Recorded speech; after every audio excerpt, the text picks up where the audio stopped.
So today we are so thrilled to welcome Laurs Kemp for an in-depth look into her practice and her studio. Laurs is a Portland-based artist and clothing designer who creates seasonless small batch originals and reworked vintage one-offs focused around sustainability.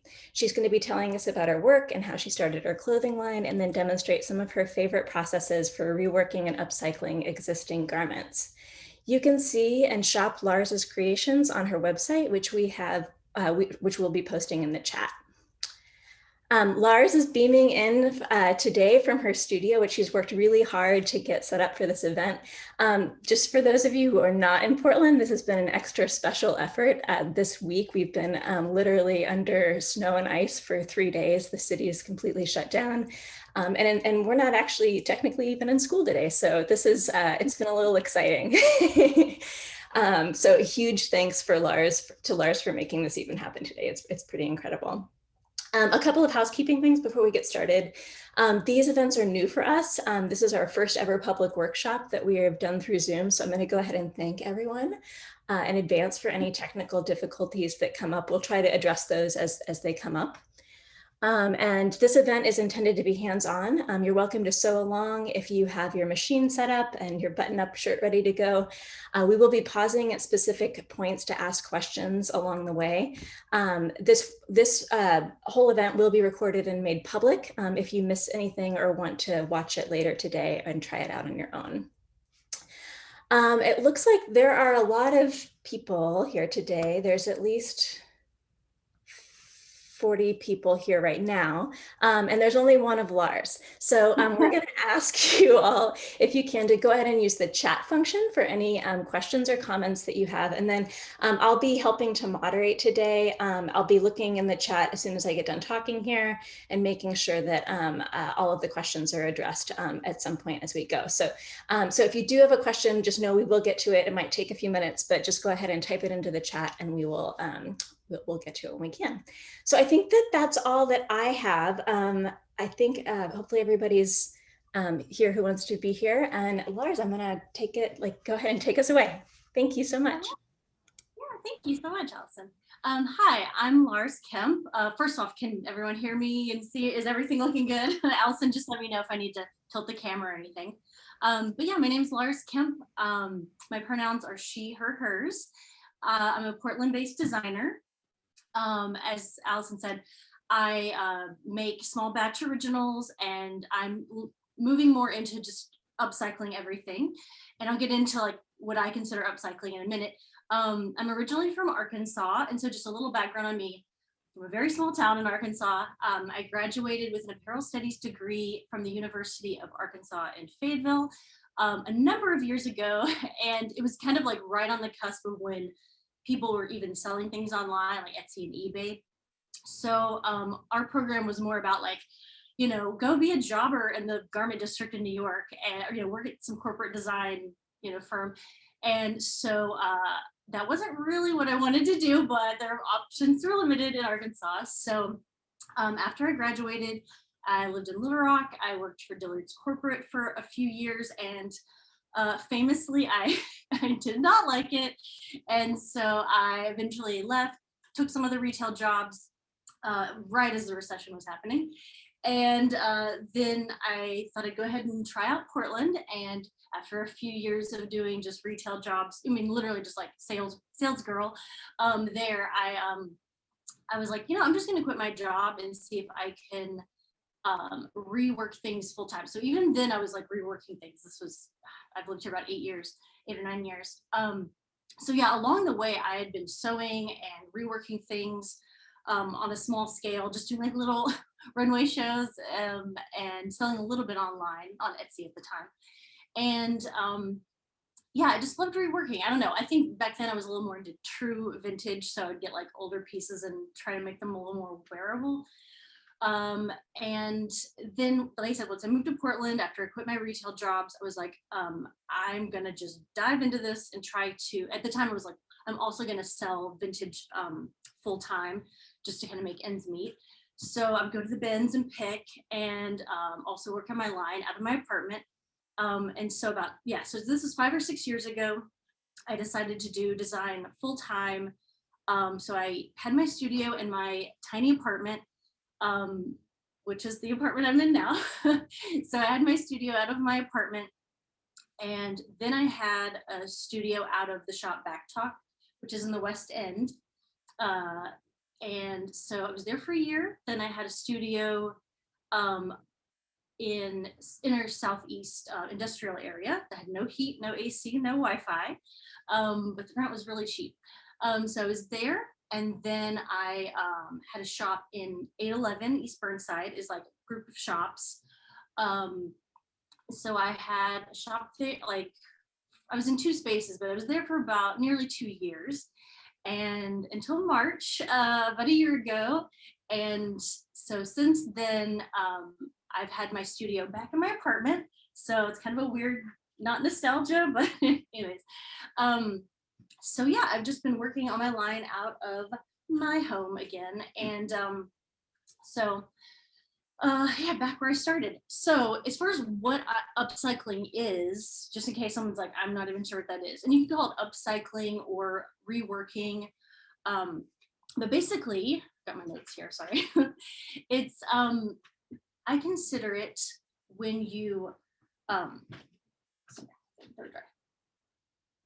when you get materials that are either vintage or maybe dead stock fabric, and you either, maybe it'd be better if I showed you.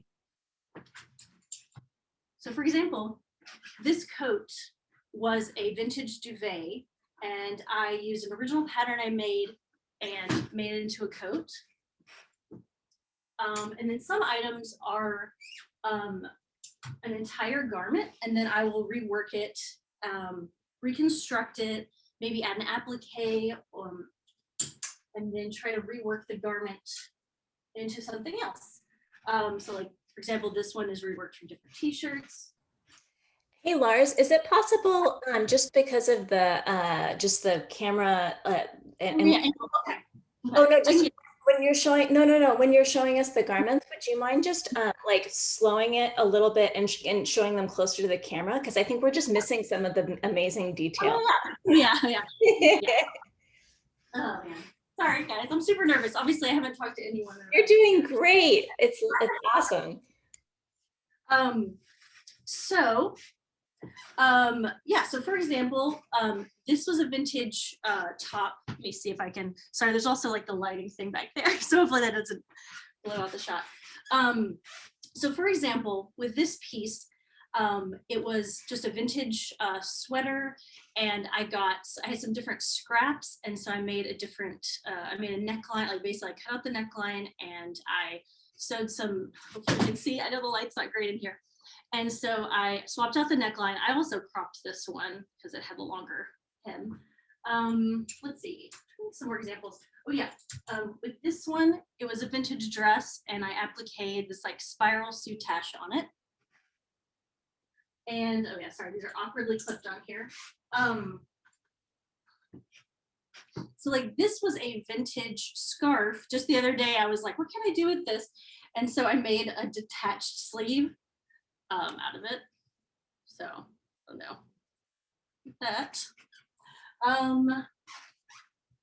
So yeah, so some of these are, yeah, I consider upcycling. It could be where either you get, I guess, factory waste, scraps, or maybe irregular pieces that didn't meet the specs, and you rework those. It's more like post-consumer items, or like dead stock fabric, and you either make your own sewing patterns from that, or you go to a thrift store, buy a full garment and rework it, and either strip it for parts, take off the buttons and use the fabric, or like I said, I mean, getting an actual garment and then just reconstructing it or covering the flaws.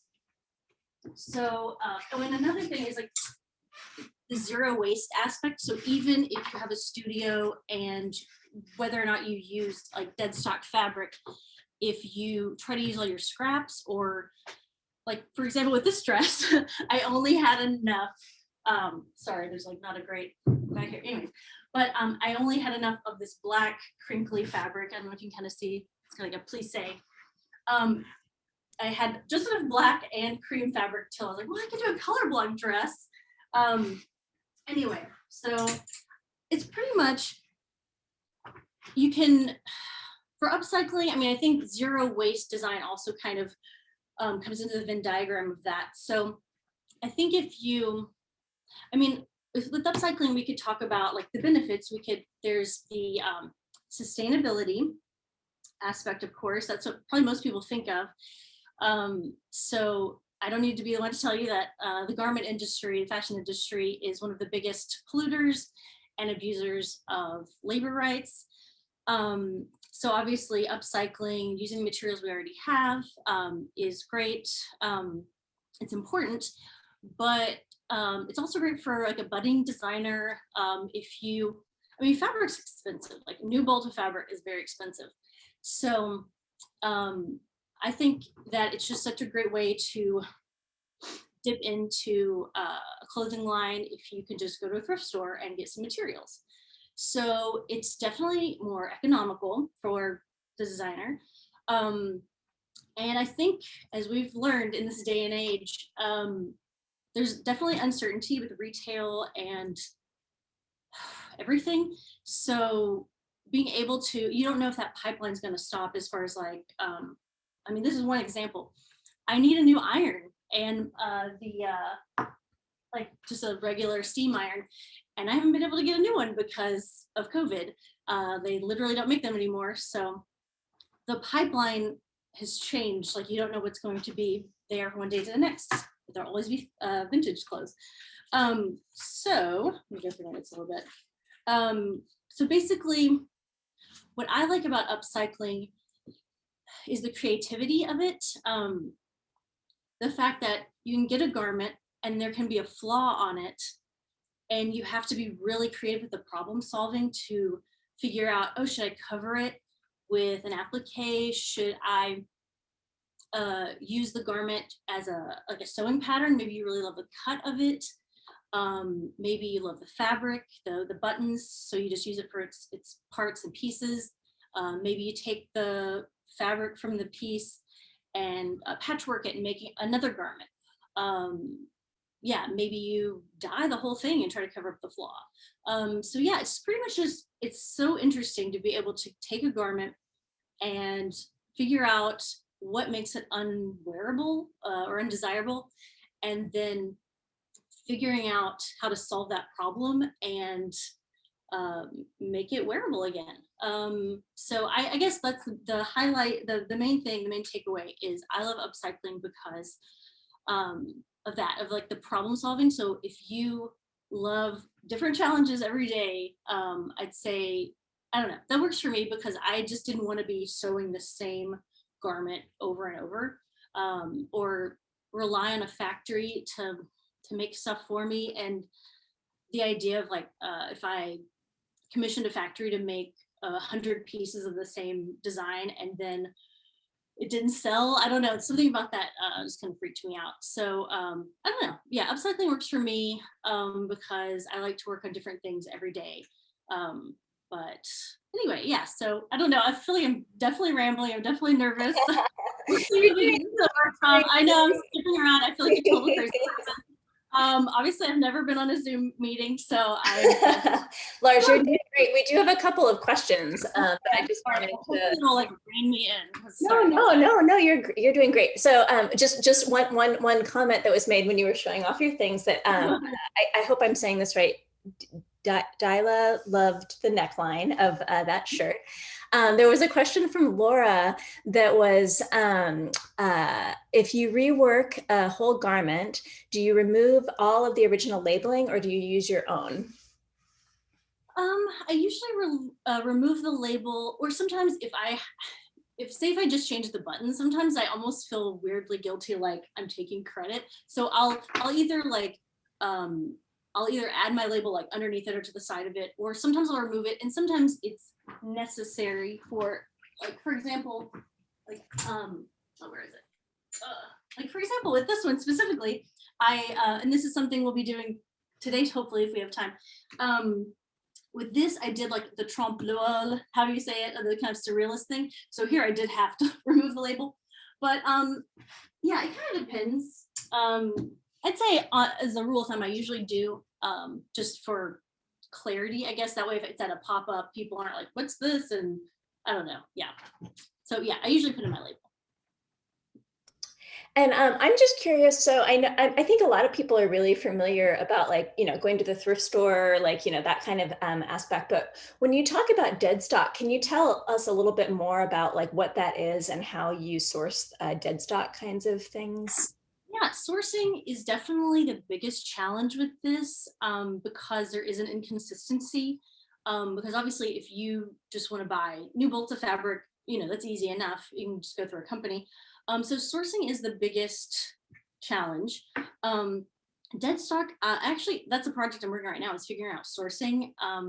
So dead stock fabric, I honestly don't know like a particular source, but it's basically fabric that's been made. Either it's maybe there was something irregular about it, or it was just unused, and so it was like made in a factory or a mill, and then it's kind of just been there. It hasn't been used for anything, or maybe there was leftover, and so it's basically just fabric that's been sitting there. And so in a way, I would consider that upcycling. I don't know if there's like a time limit, like it has to be 5 years old or something. I don't know anything about that, but yeah, my answer is I honestly don't know. There's not, to my knowledge, a great source for dead stock fabric, but that's what it is the sort of leftover fabric that's in theory been sitting in a factory. Sure, sure. Yeah, I think I just wanted to, so a lot of people, like that's a newer term for them. So I wanted to let people know. It does look like in the chat, we've got a link to an online marketplace for dead stock. Thank you so much. Okay. Yeah, I'll write that down. Yeah, it's www.queenofraw.com. And I'll definitely share that with you later. Laurs. And then, yeah, and then there's just lots of lovely comments about just, what you're saying is so poetic, unique, and one-off. I feel like, guys, I'm sorry. I haven't talked to humans in so long. I feel crazy. No, I think it's just, I think people are really responding essentially to like just the this idea that there's like creativity, like that like the creativity that can be found in reuse, and the innovation that can be found in reuse, I think is like what people are sort of really responding to. So I just wanted to let you know that was happening. Oh, thank you. You guys are very kind. Great. So yeah, and those are the questions that we have right now. So if as we go, if there's any more folks, just go ahead and type them, and we'll pause and break in every once in a while. So, but yeah, keep on. Yeah, I think really the only, I mean, like, it's like I had all these notes, and I feel like I was going to say on the flip side of, like, basically you can usually either go into a thrift store and see what is available and kind of pull and like figure out, like if you're trying to design like a mini collection or something, you can either figure out like, okay, I need white button-up shirts, and I'm going to go find them and find the materials, or say I'm going to seek out, silk and wool and different, different color palettes, and then kind of collect that and then work from there. I was going to say, or on the flip side, if you want to work the opposite way and have like a mood board, just the same as you would, as a designer that makes things from raw fabric, like have a mood board. And what I like to do is have a mood board that has, details, like different finishes and different like cuffs and details like that, different closures, and then different upcycling ideas. And then that way I can be like, okay, what materials do I need to have that look? And then I'll go to the fabric store and be like, okay, I need knit tops that are pink, and that'll give me that effect. And then I'll add this trim I've gotten from the fabric store. That's another thing. I do go to the fabric store, especially to get trims and stuff. But I'm just, and like mill end is great because, and again, what does that count as dead stock? Because it's the end pieces that designers didn't want anymore. I mean, it's sort of cast off in a way. I mean, it's a nebulous term, but I don't want to be the one to say like, if you don't use materials, then I don't know, like you're a bad person or anything. I'm just saying, I hope to, I'm not doing a very good job of articulating, but I hope to articulate and leave you with a curiosity about utilizing materials like these, just because there can be such an inherent creativity in them. So, oh yeah, I was gonna say, as far as, so what can constitute upcycling or reworking? I found this like sculpture book, and one day I was just randomly looking through it. I'm sure we've all been looking through random books on our bookshelf nowadays, but it had this interesting, I'd never really thought about this as far as sculpture, but I thought about it as far as upcycling. So in the table of contents, it said like 4 methods of sculpture: manipulation, subtraction, substitution, and addition. And I was like, that's a lot like upcycling. So like with manipulation, it could be like fabric manipulation. So maybe you're gonna like, I mean, it's kind of hard to, it's better than an example, but if you're like manipulating the fabric, I mean, that could be like dyeing it or like ruching it or something like that. So so there's manipulation, subtraction. So if you're like have a shirt and you're doing cutouts or something, I mean, this could be a lot of different, these are just like 1 or 2 examples. But yes, subtraction is like basically taking something away if there's like a ghastly trim on something, and just like, oh, this would be really cute if I could just get rid of this horrible trim. So subtraction. Substitution, I guess an example of that would be with this, sorry, apparently I work in white button-ups a lot, as you'll notice. And it's hard to see here, but like, it's basically like I substituted the fabric with a piece of clear vinyl to just give it something interesting. So I would count that as substitution. And then addition, obviously, if I'm like, I want to add an applique or something, or any number of things, embroidery or something. So maybe that's not a one-to-one exactly, but I think it pertains to upcycling as well. I just thought that was interesting. I was like, that's a good way to put it. And obviously there's other methods. Like I've said, you could just buy vintage just to get the patterns. You're like, oh, I just love the look of this, and I'm going to kind of take the pattern as a template and then make it my own. Or maybe I'm just going to go out and buy fabric, cut it up, patchwork it, and make something, or I'm going to just use all the trims, So obviously there's a lot of different methods, but I don't know. I thought I'd feel smart if I talked about a sculpture book. So I love that connection between like sculpture and just, I think just acknowledging like clothing, like the materiality of clothing, right? And its sort of transformability in the same ways that you would think of any other kind of material. It's really great. So we have a lot of questions now. So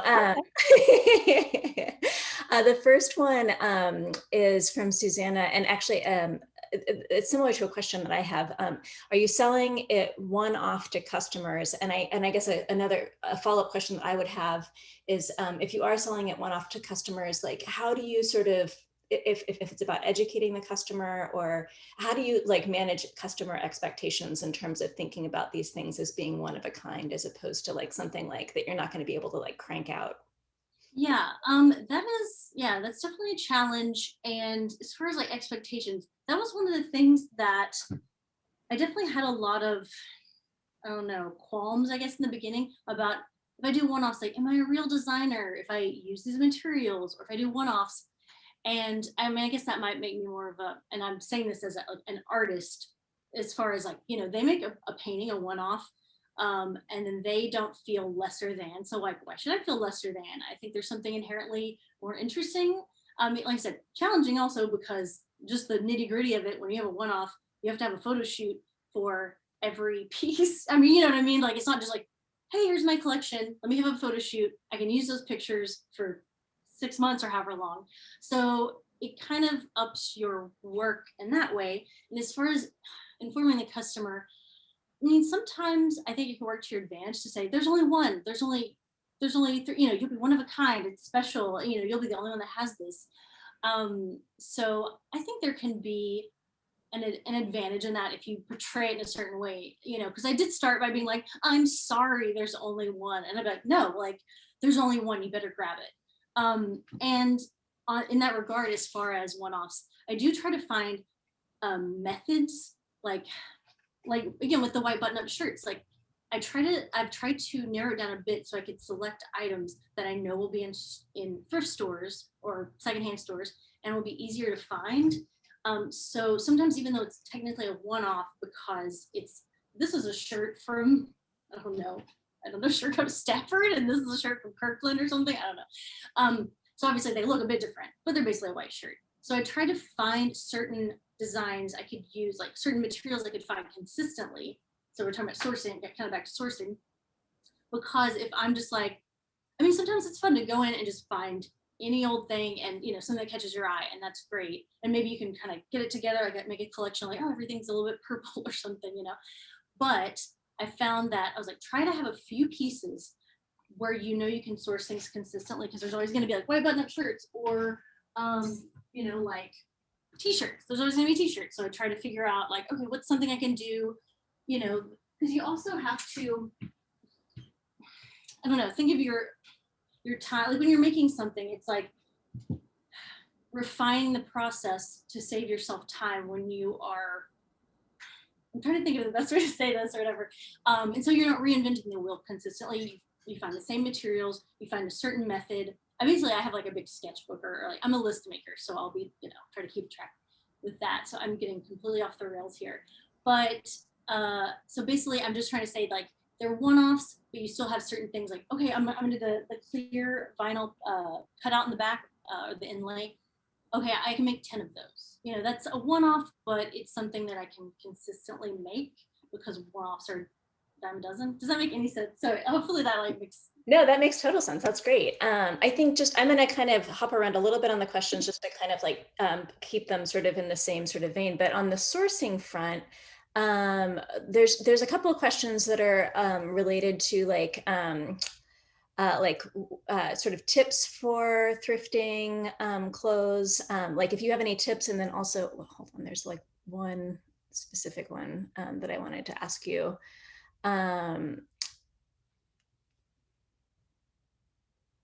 Obviously this isn't for mass production, so as it depends on how much dead stock or stock that you have available. Do you source from a special place to get more of one quantity of the garment? Like when you're thinking about sort of like the tips for sourcing and where you sort of get these things. I am still, that's a project I'm in the middle of, so I wish I had a great answer, because I love giving people like, here's a little trade secret, here's a tip. So I'm still working on the sourcing end of it. In fact, there's I'm maybe gonna get an intern soon, and that was the first project. They're like, what can I work on? I'm like, number one, this is something you can do from home. I was like, help me source. So right now, well, here's how I get stuff. I literally just like go to Goodwill or the Bins or some thrift store. I try to go consistently, you know, and so I go there. I go to Mill End, which is a fabric store right outside of town. And well, that's it. I mean, I haven't really sourced online. I mean, I've gotten some new fabric, but like I said, I'm trying to get away from that. Where I got, well, anyways, just so you know, where I got my raw silk and some other things is Dharma Trading Company. I don't know if you ever, yeah, Dharma Trading Company. And I'm trying to think, it's pretty much just Mill End and thrift stores, honestly. And as far as, oh yeah, and I will say, just another kind of tip, semi-related, get your sewing supply. Maybe there's other places I don't know about, but as far as what I know about, Wawak, W-A-W-A-K, Wawak. It sounds like I'm saying nonsense. But wawak.com has like sewing supplies and, you know, related things that are just much cheaper. That like if you go to the Mill End, and sorry, this is really nitty gritty stuff, but basically like, you know, thread, something that you definitely need at the fabric store. This would be like, I don't know, $4 or something. In Wawak, it's like $1.50, $2. Anyway, that's all. That's my, it doesn't have a sourcing exactly. What supplies you'll need, I would say go to Wawak. And I'm trying to think any other things as far as how I thrift or whatever. Obviously, like I said, I'm usually looking for, I usually have like a mood board, like an idea of like, I kind of want to make this sort of thing, or I'm looking for, you know, a knit. I'm looking for knit, so I'll just kind of go through, you know, the knit tops, and I'll just, my eye will just, obviously, I'm sure we all have that kind of glaze we get over and kind of blackout. And we just like look and look and look, and we just like pull things out. So I will usually try to have a focus. It's hard. And then I'll usually go buy like nicer materials, things from the 80s, 90s, because the lines are still kind of modern. It's right before fast fashion, so the materials are actually, yeah, nice. And, you know, obviously I look for silks and cottons and nice, you know, materials like that. But yeah, I'm trying to think. It's fun to look in like the placemats and duvets and different places, because you're going to get like, you know, maybe you can find a quilt or something, make a jacket. So yeah, it's fun to look for trims in the kind of, I don't know, maybe housewares area, or maybe go to kids' clothes and maybe they'll be like, I don't know, something interesting, a trim or something. So I don't know, hopefully that. Yeah. I think there's a lot of there's a lot of different strategies, right? I know we have projects that we do in some of the stone construction classes at PSU where, we just, it's like, we encourage people, it's like, find things that exist in like multiples, I think, or sort of a texture, like identify what that is. Like, so if it's knit and it stretches, like find other things that do that. And then that kind of like helps. And I think that the places, just for folks that aren't from Portland, that Laurs is referencing.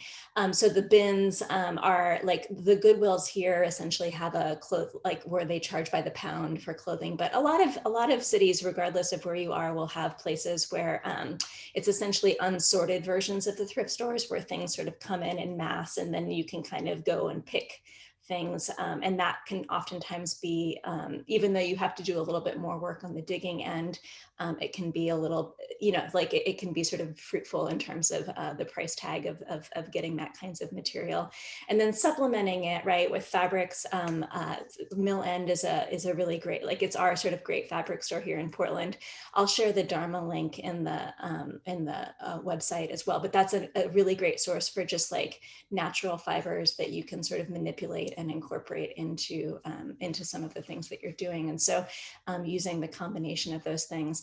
One of the things we are working on here at PSU is a database of all of these kinds of resources. So hopefully like we'll have that for you all. But yeah, if people have things that they think that we should be adding on it, please let us know, because that's something that we're really trying to work on here, is like, how can we share out some of this information and material? A couple of things. I'm going to kind of group the questions, and then I do want us to get to the actual sort of hands-on stuff. So there's like, in terms of process, Adam was asking, can you speak to a bit of the kinds of fabric and sewing knowledge that one should familiarize themselves with before making the kinds of decisions necessary to upcycle garments? I actually think upcycling is a great introduction into learning those techniques, because I think the stakes are a little lower. Like if you buy fabric that's $40 a yard and you're making something from scratch, it's a little, or at least for me, it's a little daunting. So as far as like the specific knowledge you should have, I mean, it's kind of that's a big question. Well, as far as like, I guess I could take it back to tools you would need. I don't know if that would help at all, because with sewing, I mean, obviously there's so many different types of like, do you need to know how to make a French seam or something? I mean, I don't know, but I would say is first, I'll start with tools. Oh yeah, you might have noticed I don't have an industrial machine for reasons that are, I mean, a lot of it has to do with just space in my apartment, but I've always just used this Bernina because I like to be able to do buttonholes. It really comes down to basically that. Anyways, so just to go over my tools, and I'll start from there, and maybe that will help a little bit. I've got a Bernina machine. It's not as fancy as like being able to do embroidery, but it can do like buttonholes and like a bunch of different stitches. I've got a Juki serger overlock machine. I've also got a Brother one in case because you know how to change the threads on those things. Sometimes I'm like, well, I'll have the black set up here, and I'll have the the cream set up here.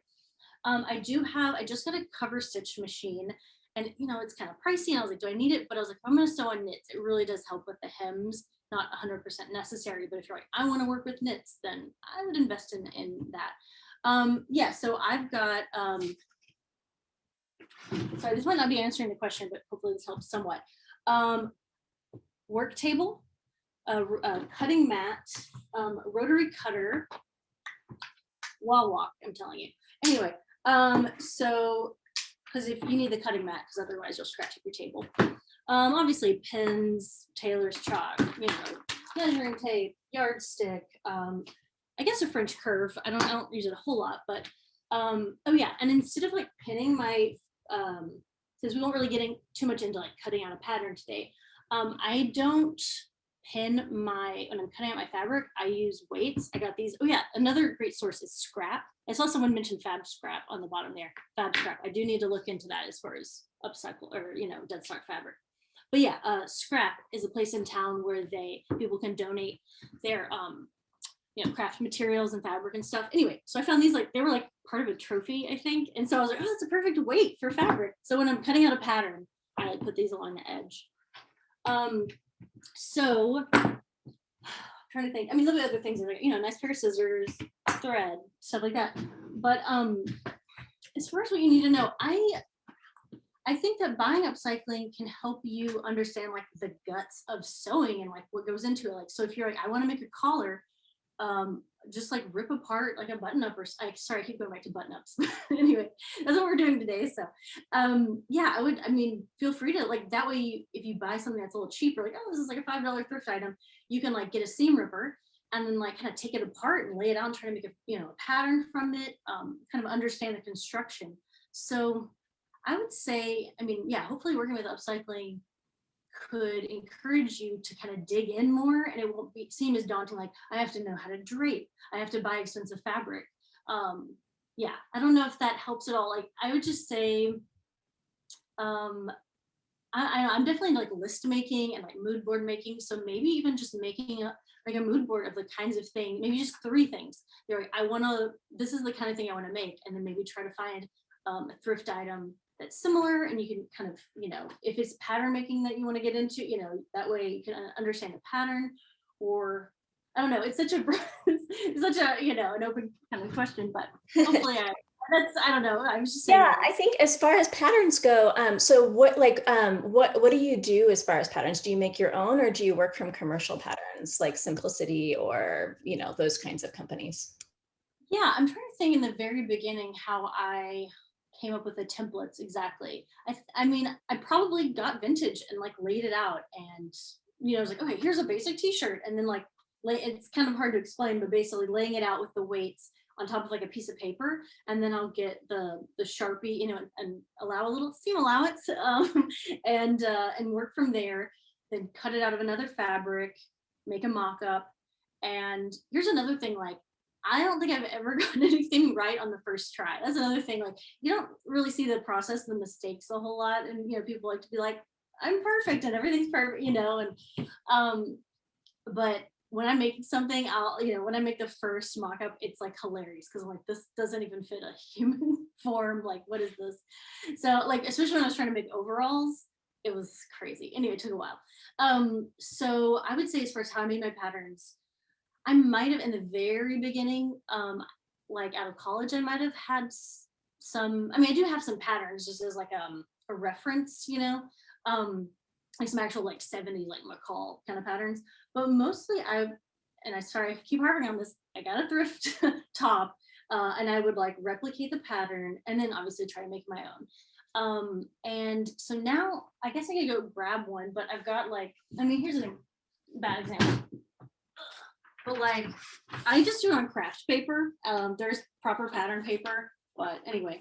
And yeah, so I make those, and I'd say they're usually based off of thrift items. And then as time goes by and I'm like, oh yeah, like I want to make this kind of thing, I'm like, great, I've got that one shirt, if I could just make this sleeve different, you know, and then I'll make a new sleeve like that's like this. So it's kind of just like these building blocks. So once you have the templates, it's just so much easier instead of like, I'm going to drape a sleeve completely from scratch again and reinvent the wheel.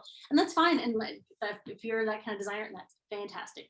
I think I'm more into like editing. I think that's why the upcycling kind of works for me, because usually I'm like, well, I've already got this. And so if I just tweak this, then it'll be what I want. Anyway, so hopefully, yeah, that helps. So just make the basic templates and then just keep tweaking, and don't be afraid of making mistakes, and just dive in and, you know, yeah. Cool. And I think the final process question that we'll address today is there have been a couple of questions just about dyeing and like where that plays into your practice and process. I really haven't done anything with dyeing, maybe a couple of times, but that's something I haven't really explored that much. But it looks really interesting, and there's people that, I mean, I've seen a lot of stuff out there that looks great, like marbling or marble dyeing, that looks really fun. So it hasn't really played much of a part for me, but yeah, I don't know, it looks really fun. And I think Dharma Trading Company, like I mentioned, I think they have a lot of dyeing supplies too. That might be a resource. But yeah, I don't know, something I should explore, but I haven't really. Great, thank you. And then I think the final question that we'll hit before we take just like a small pause and then head into the making section of this is was just on the tail end of your process. How do you go about pricing your items and sort of thinking about like because it does feel like in many ways they are sort of almost art objects in a way. So how does that process work for you? Yeah, that is one of the least fun parts of the process because you are putting an actual finite price, a number on your own time, your own efforts. So that's so tricky. I would say, I mean, there's the actual formula of this is how much the materials cost and the labor, you know, so say you're like, oh, I want to be able to, I mean, pay myself like $25 an hour, something like that. And then you're like, oh, and this took 3 hours. And so you're like, okay, if I'm just say $20 an hour. So I want to be able to get my time back in a way. So it's like $60 and then maybe it costs $40 for materials. But then sometimes you add it up and you're like, that is a lot. You know what I mean? If I'm like then charge 200, like that seems, you know, to kind of make a profit on top of it. Or if you're doing wholesale, you have to think about doubling it because, you know, maybe you charge 200, you only get 100 back and you're like, it kind of seems like not really worth it. So as far as pricing, and that can go back, okay, I'll just say usually the number I land on, honestly, it sounds like nebulous, but I usually am like, what's the number that I won't feel like a sucker? I don't know, like I won't feel dumb getting that amount of money back. So that is not very helpful. But I will say to go back to, okay, if I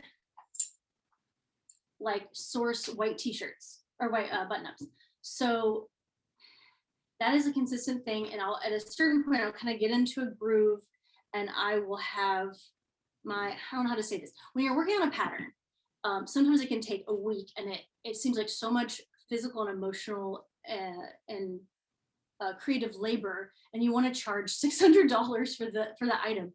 But I was trying to fine tune it in a way where this shirt gives it like an interesting, I mean, to me at least, interesting effect for not much money. So I guess I was trying to find ways to upcycle simple garments in a way that have an effect, but I guess I'm not really explaining myself very well, but basically streamlining the process. So sometimes there'll be a one-off and you have a certain idea and you'll drape and you'll do all this stuff. And yes, maybe you can charge $600, but then there's certain items people just, I don't know, won't want to spend that much money. So maybe you'll have like a smaller or simpler line or something that's upcycled so it can be cheaper, so it's a little more approachable.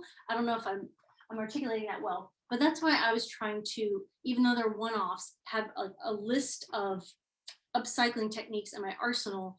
So those are practiced and I can implement them quicker and I'm more used to that. So even though I just went into explaining how like, I don't want to make the same thing over and over, I guess it's kind of like that, but it's always a different challenge. So as far as pricing goes, yeah, it's the least fun part of the process. I don't have a great formula, but I would say maybe either try to have a tiered system, or maybe you do have a few eye-catching pieces that are great in photos, and then maybe have some more approachable, maybe either a version of that that's a little more approachable, like if that's something that's like sheer with like, I don't know. So you have some whole dress that's made of this and it's like crazy sleeves and it's got, you know, this hand shearing and all this kind of stuff. And it looks great in a photo, but you want to charge $800 for it because it took you forever. But you're like, okay, well, not everyone's want to do that. So maybe I'll have a version where it's just like, sorry, something like this, where maybe I can charge only like $88 or something. So I don't know. That wasn't, I don't know how helpful that was. But No, that's I'll great. say the challenge. I hate pricing because there's a formula, but it's still, I don't know. I'm constantly in flux with thinking, like how I think about it, because I'm like, this is my work, and of course it's really important. And then I'll have imposter syndrome and be like, oh, I'm overcharging. It's not worth that. And then no matter what, either your friends, your patrons are going to be like, you should charge more. And then some people on like Depop or something have like reached out to me and be like, how is this $80 like that's too much money. I'm like, well, it's a patchwork top made from silk, so like the materials costs, the effort, and and then there's a merchant fee on top of it, so there's always going to be people that are like, you should charge more, and then people that are going to be like, this is too much, and those people, have been raised on fast fashion. So I was like, anyway, so I'm just saying there's not, I'm sorry, I don't have a nice clear answer. No, I feel like I enjoy just like this idea of like having sort of this arsenal of techniques that you can use to like, because everything that you make is going to be unique, right? Because every like art, like nothing that you're sourcing from is exactly the same, but like having this arsenal of techniques that you can kind of use to draw on. And then I think also thinking about like, yeah, creating sort of product lines that combine, yeah, like very sort of time, labor intensive kinds of things, but also then like, what can you do and think about that is a more like a less time intensive thing that you can do that gets a similar effect that you can have at a different price point. It's pretty cool. So for sure. I do want to make sure that we have like at least a good 2 hours just to like do our hands-on activity today. So I'm going to recommend that we just take a 5-minute pause right now, let people get some water, take a stretch break, and let you get sort of set up for what you need to do, Laurs, and regroup at 10 a.m. This is about like a little after 10 a.m. on Portland time. Yeah, and then if there are questions that like we really didn't get to and you're dying to know the answer to, just go ahead and retype those into the chat and we'll make sure that we address those in the next part of our session. So I'm going to go ahead and just encourage everybody to take a 5-minute break. Laurs, you go ahead and get set up and we'll come back shortly after 10. So.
Cool, great. So looks like we're back. Again, if there is, if there's any questions that we didn't get to in the last session that you're dying to know the answer to, go ahead and continue typing it in the chat, and we'll make sure we get to it today.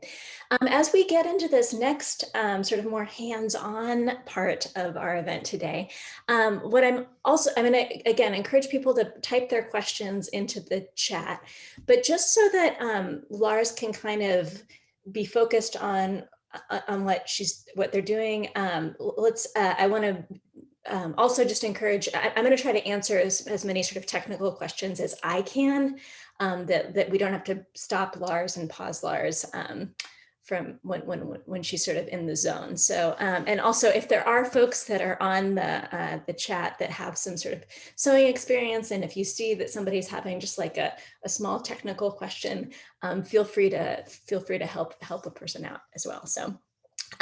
Great. So Laurs, do you want to go ahead and get us going on what we're doing today? So let me grab the 2 examples. Sure. Yeah, absolutely. What are we making? All right. Oh, I'm sorry. One other thing. Yes, this will a recording of this will be available afterwards. So if you just want to watch and do it later, we will be making this available through the PSU Textile Arts website, which I'll post that link at the end of our event today as well. So cool. Go ahead. All right, and I'll try to adjust things. Obviously, I know certain lighting rigs are in the way right now, but yeah. So I thought it might be interesting to take one. Or technically 2 white button ups and see like how much you can, well, basically how much time we'll have, but how many techniques we can do on one top and just see how much you can transform it. So it'll be a combination.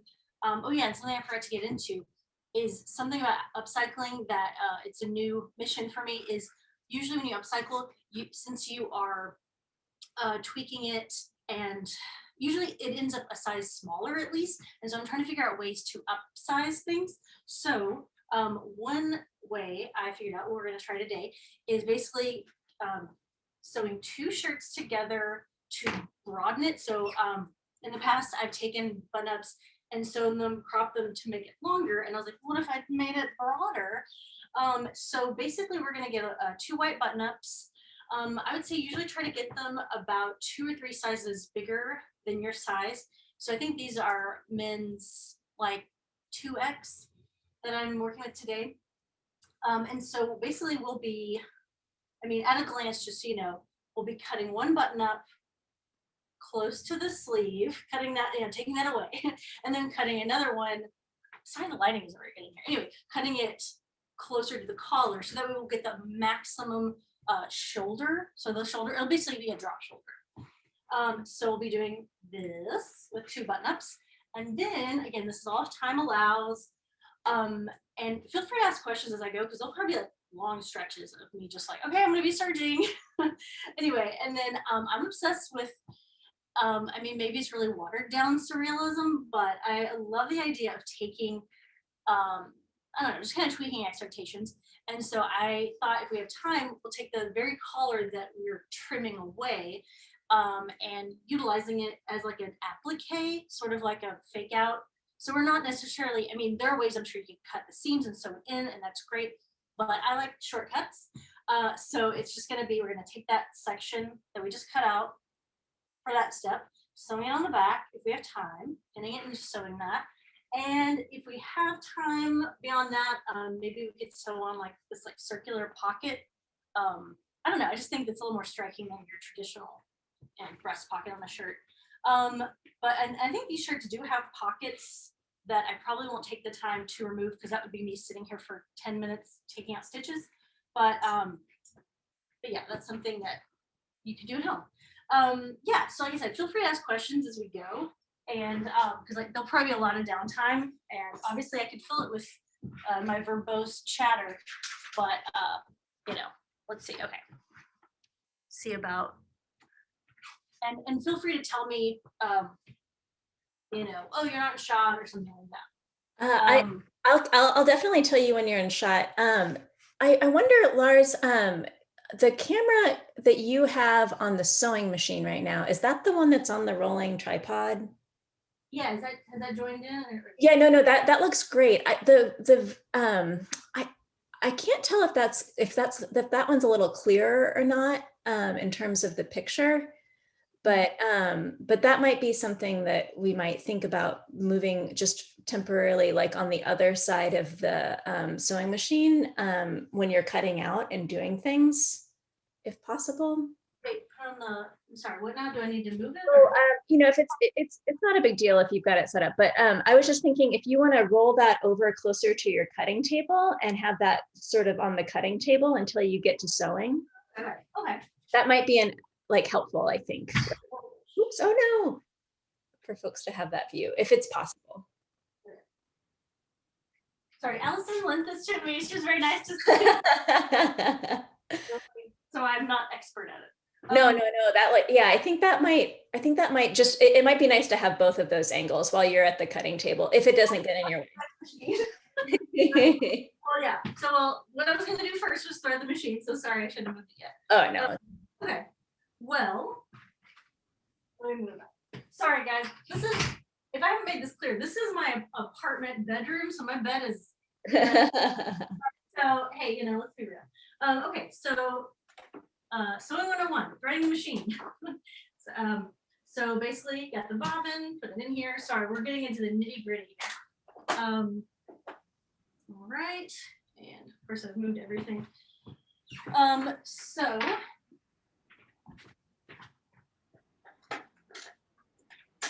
like I said, feel free to ask questions as we go, because long patches of silence, which I could try to film.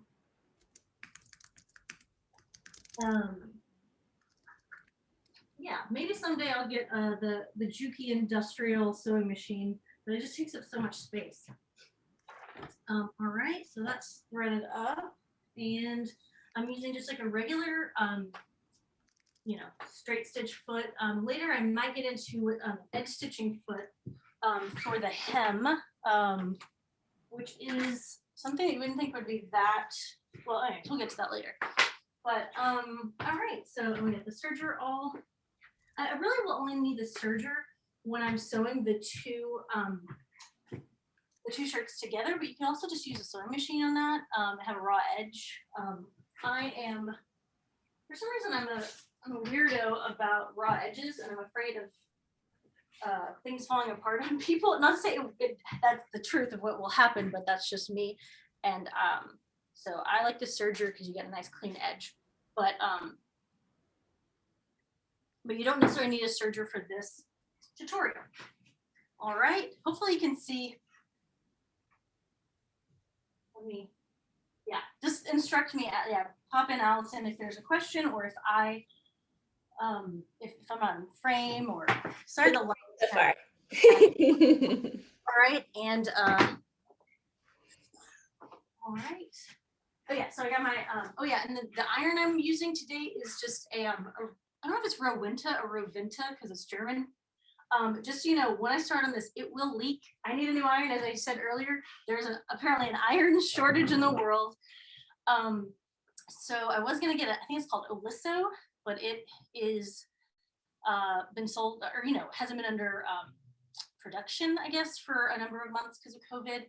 I did have, I think it's a gravity feed iron through Wall Walk. It's about $100, and it's where you have a tank. It looks like an IV thing, and so that has a great amount of steam, but you are kind of tethered to the tank, and so it's, I don't know, I kind of like being able to move a little freer with the Rowinta, but they do leak. So just so you know, if you get a Rowinta, get a nice $90 iron, it will work for about 6 months, and then it'll start leaking. So it's like kind of worth it, kind of not.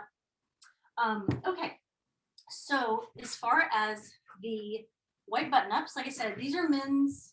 I don't know much about men's sizes, like 18 or something, but basically they're kind of like a 2X.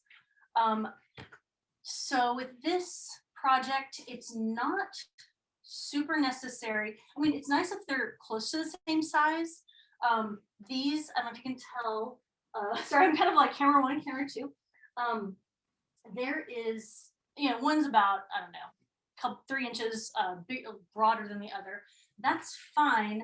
For our purposes today, yeah, and then this, the shoulders don't, the armholes are pretty close. It's more that the slope of the shoulder is kind of similar because I just wouldn't want there to be a weird drop off. It probably is nothing to worry about though. These are close to the same size. This one's got more of a, the one on top has more of a curve to it, like a, so I think I'm going to use this one because I don't want a curve. I want it to be kind of straight on the side seams, like the bottom one. So the top one, I know some of this might be hard to see for you guys.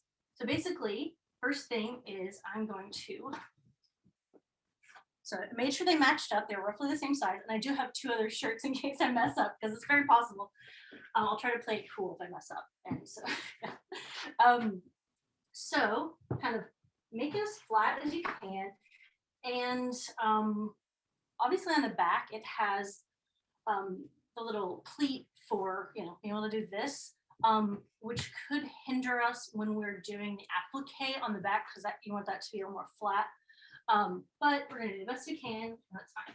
So basically try to smooth it out as best you can. Try to get that pleat, that extra fabric kind of more towards the center. So real flat near the side seams. I'm gonna grab the yardstick, or the longest one, longest ruler you have. You can also use like the tape measure. So like I said, I'm gonna be using a rotary cutter. This is I think it's a 60 millimeter. There's also a 45 that's somewhere between, and there's a little 18 millimeter one too that I have. I don't think we'll need that today. So I might be getting a little bit off of my cutting mat, but I'll do the best I can.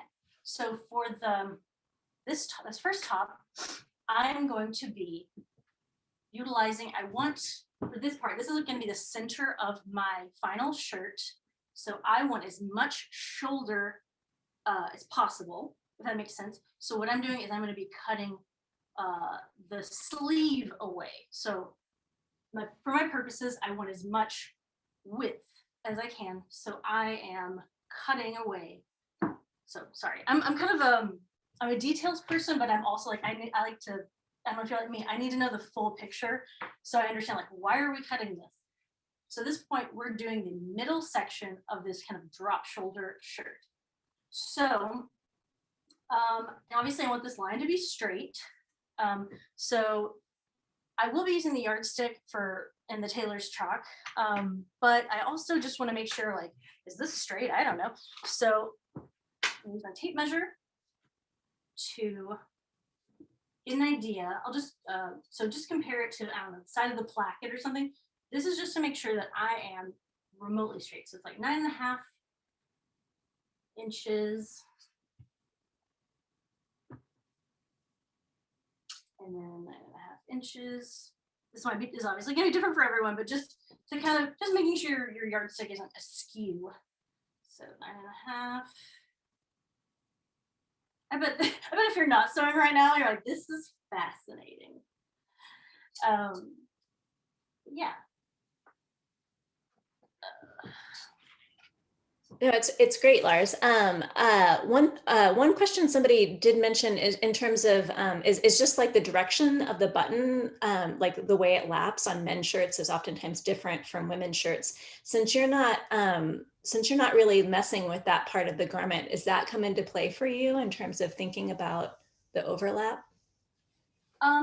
Yeah, luckily that won't affect us today, I don't think. But there is the other method that I started like this whole process with. Instead of, like I said, instead of broadening, I was lengthening. So when I would cut at a certain, like basically I did the same exact thing except long. I don't know how to describe that, but I would cut off, like, say the hem of one shirt, and the other shirt I would cut, right under the arms or something, basically make it the whatever length I wanted to make. So pretty much, if that makes sense, like you're trying to get 2 shirts, get the most length out of 2 shirts, sew them together. So obviously when I would pin them together right here, the placket would matter because, like, if they're going different directions, I physically can't attach them. And maybe I could, but I'm not that creative. So I would say if you are doing this kind of thing, but you're like, oh no, I want to make a shirt dress, I want to make it longer. then do pay attention to the placket and which direction it goes, and that it kind of matches up. But for today, I think we're good with either way. And when I'm like, thrifting or upcycling, whether it's, men's or women's, I think, I'll use either one. It's just usually men's, they're boxier, and, there's just more fabric to work with.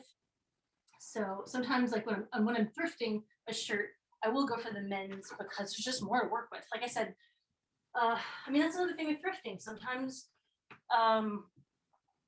the sizes are just, with vintage, obviously, like true vintage, yes, like it's all like teeny tiny. So luckily with thrifting, the sizes are tending to get bigger, which is, like I said, more fabric to work with. But even then, it's just better to get the biggest size you can, because you just, that way you're not just like, okay, this can fit like a 24-inch waist. The end, Yeah, so while you're cutting, Laurs, I'll just if you don't mind, I'm just gonna say a couple of observations. But I think one of the nice things about working with men's shirts is they oftentimes don't have the darted fitting kinds of, like the seaming that would sort of fit over the bust, so you don't have to worry about that as much. It really is just a flat piece of fabric. And Adam was asking about the grain line of the fabric. I think what we're doing right now is a lengthwise adjustment on the shirt. So essentially, like you can see there that Lars's ruler is parallel to the placket and the sort of center line of the garment. So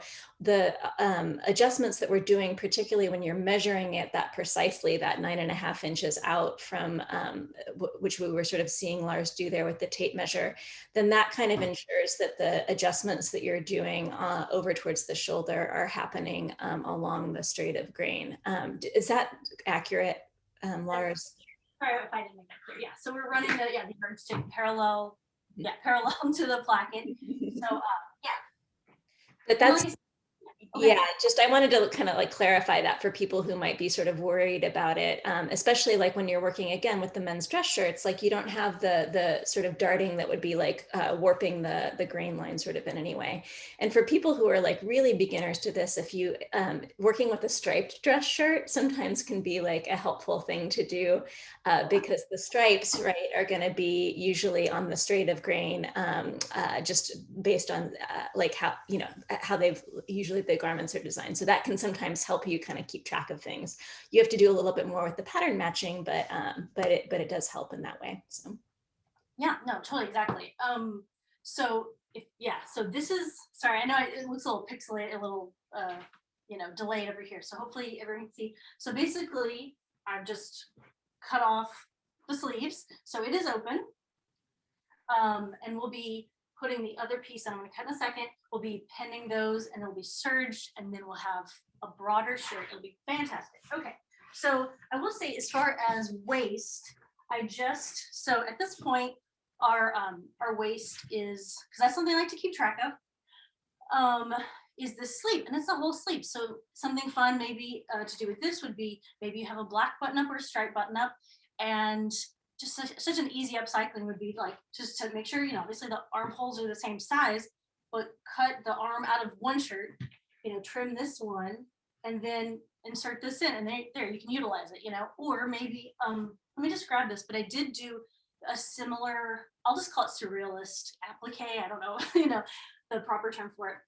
But you could do that with sleeves too, maybe where the sleeve is coming around the body. So let me show you, one sec. Sorry, close quarters. Okay. The other day I had this shirt that just kind of had like, I don't know, it's just kind of sad, and I cut it up for other things, and then I was like, oh, wait a minute, like it was just more of a way to experiment with this. So I just sewed a bunch of sleeves onto this. So I'm just saying, so even though it's, the waist or whatever, there's so much you can do with like every little piece. So yeah, just to let you know that I don't think we'll get to it today because I would do like a lot, but keep those sleeves, All right, another button up.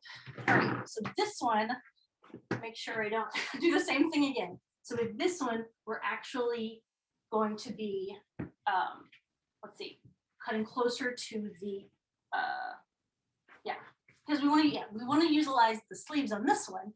And so I'm going to be cutting close to the collar, so it'll look similar to what we just did, but the line will actually be like, it'll be slimmer. And as far as like where we're cutting next to the collar, since we'll be using this for applique, I want to have a little bit of like a, I don't know if it's seam allowance or whatever to allow me to clean finish this. I mean, you could do it as a raw edge. Again, this is, I'm referring to, technically this will be waste until we do the Surrealist, we're utilizing this waste as the Surrealist applique in the next step. But just trust me at this point, we're gonna need about, I don't know, half an inch from the collar on each side, if that makes sense, to fold it under when we put it on the back. So we're not cutting super close, but pretty close to that collar. So let's just. Hey, Lars, can you just put that closer to the camera so we can understand where you're talking about with the, like, just that, yeah, and maybe do it to the, yeah, that camera. I don't know if that one's a little bit better. And then if you hold it still, we can kind of see what you're talking about a little bit better. I'm gonna do, I think about half an inch, that way, I'm maybe a bit more, but we'll see. Anyways, about half an inch or an inch. And that way, when we get to the back applique, I'll be able to fold that, iron that flat under, you know, so it's not just a raw edge and we're not at the very, the nub or whatever. That way it gives us a little wiggle room. Again, some of this will make sense as we go along, but just so you know, like, why are you cutting at this, you know, point? So very similar to what we just did is I will, again, make a mark. So okay, for the construction of the garment, we want the most shoulder seam width. So this is kind of a 2-for-1. So I'm cutting the placket collar bit for the Surrealist applique we're going to sew onto the back, just onto the shirt. It's not like an inlay. Anyway, but also utilizing the sleeves, the side bit for the construction. Again, it will make sense as we go along. It sounds like nonsense now. Okay. Let me about an inch there. And use a measuring tape, make sure it's not askew. So yeah, oh yeah, gotta make sure it's all nice and flat.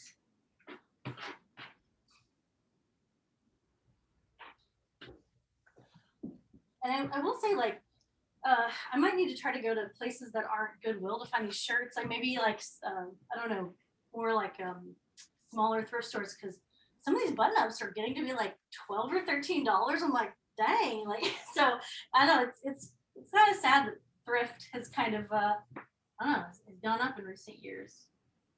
So 3 inches, I think that's good. And sometimes, like, measuring something like this, you might also have to eyeball it because you got the collar might be kind of blooming out a little bit. So, all right. And this is just 3 inches for me. It may not be for you. So just do whatever is the straightest along the placket. All right. So basically, I'm marking it with the tailor's chalk, and then just doing little marks so I know where to mark it fully. And if you don't have tailor's chalk, you know, you can use like a Sharpie or a pen. I mean, as long as when you wash it, it won't like bleed into the fabric. Yeah. So just the rotary cutter, and my shirt is bigger than my cutting mat, so I might have to get the scissors in here.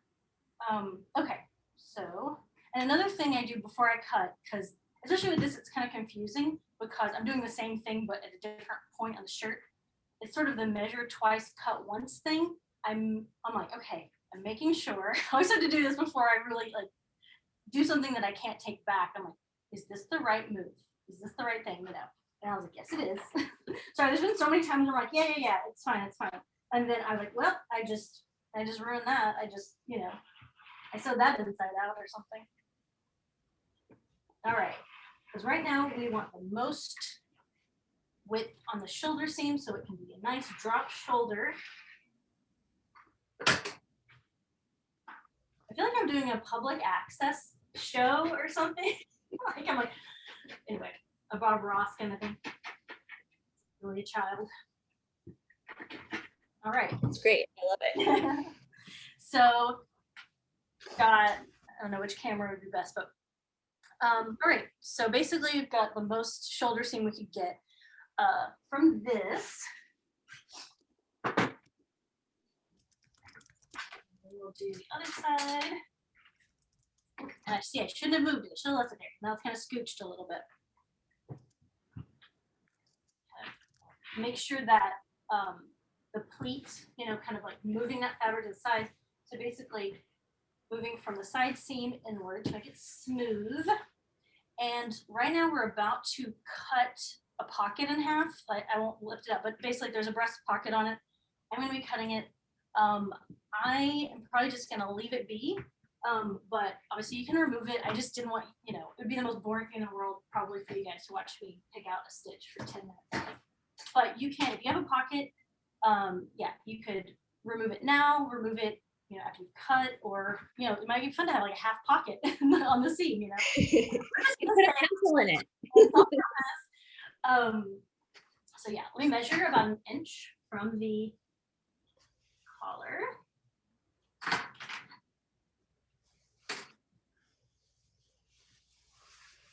Yeah, if you aren't sewing, I'm like, maybe this could be like ASMR for people. Like, all right, I should have a more soothing voice.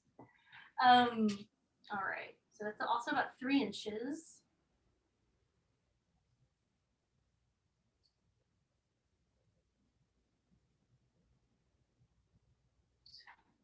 Right. There's lots of love coming through the chat. People say this is so cool. So everybody is loving it. So don't worry. Something I forgot to get into in my wonderful, just cogent speech at the beginning is that so I obviously, I mean, I'm a designer. I have a line I sell online, but really what I've kind of learned, especially because of COVID, is that I kind of like just having like making the videos, and so other people can rework stuff, kind of having like a glossary of ideas, because I think what's the most fun for me is to kind of, treat this like a laboratory, like I'm a mad scientist, and just like coming up with different ideas. Like I think that's kind of more interesting to me than just like trying to create a line. And so I'm definitely moving in the direction of, yeah, like look for me on TikTok. I'm on TikTok, which is actually a great community of makers. There's so many. That's another thing. I mean, I'm sure I don't have to tell you guys. TikTok's cool. No, there's so many makers and people just like giving away their trade secrets. And so it's a great community on there. So I'd say, yeah, there's so many ideas on there, and I'm highly encouraged by that. And I hope to expand and keep making videos and reworking things, just because there's so many possibilities. And I think I have more fun figuring out the possibilities than making a coherent line. I don't know. I think that's, I don't know. So I'm trying to explore that. And that's something I'm trying to figure out, okay, do I post these videos? Because I want them to eventually go somewhere than just social media. Because right now it's, Instagram, TikTok, and I'm posting them on my website. So, and they're kind of, shorter. I'd like to get more in depth. But, obviously the algorithms reward you if everything's like 15 seconds. So, but yeah, eventually I'd like to go on maybe Patreon or Skillshare and do longer videos. Okay. So you definitely have some people that say that they're going to follow you if you do that. So. Okay. So and don't worry, I speak less there. It's just the nitty gritty. So okay. So at this point, I don't know, maybe I will remove that. I don't know, because that might be difficult. Okay, this is going to be the applique that's on the back. So at this juncture, if we're just doing the one upcycling, this would be the waist, which we could use later, but we will be using it. So I'm trying to figure out, maybe I should take the stitch, I don't know. Anyways, but basically we'll be ironing this, or let me do it over here, sorry. So this is the collar. I know it looks like slop right now. Okay, and I'll be trimming away some of the back bit, and then I will be get in here. I'll be ironing this, so that way when we sew it down, it'll be nice and clean. But feel free to do a raw edge. I am just a freak about everything being like clean finished. I'm trying to get away from that. for sure. All right, so I keep putting things in places and like, where is that? Okay, so at this point, we've got the two sleeve portions with the widest possible shoulder seam area. So that way we got the drop shoulder, and it'll be, you know, a few sizes bigger, cute, flashy. All right, so we find this guy, and all right. So at this point, I didn't measure the lengths of these because it didn't matter so much because we'll be trimming it. And it's long enough. I mean, you know, it could be like above the knee. It could be like I like to call them long tops because I think that's a little more, I don't know, genderless or whatever, but dresses, whatever I call it, shirt dress. But you can also, you know, make this into a crop top or, you know, any length that you want. But let's see how long they are together. And so basically at this point, we are literally just going to be flipping these inside out, pinning them together. I would start, I mean, obviously you want the collar bit to match up. So don't start pinning at the hem because we'll probably end up having to trim it. It probably won't match up or it's gonna look weird because of shirt tail hems. So, okay, I'm flipping all sides inside out for pinning purposes. Hopefully I don't get too confused with what, this is the front.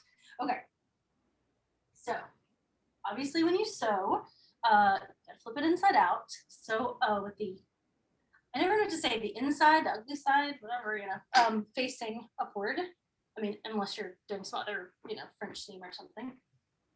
Okay, so let's see if these back yokes match up a bit. Like I think, I mean, like the shoulders, basically the back yoke is like with most men's shirts and most button-up shirts in general, you know, there's the shoulder seam and then there's the back yoke and a little bit of fabric. And then there's the other, the main body of the shirt with the pleat on it. So let's see, we can maybe match up either maybe the shoulder seam and the back yokes will probably be different widths. So it's kind of hard to articulate, but don't get too bogged down in, but yeah. And then this is like a little, it could be smoother. You know, maybe I'll kind of.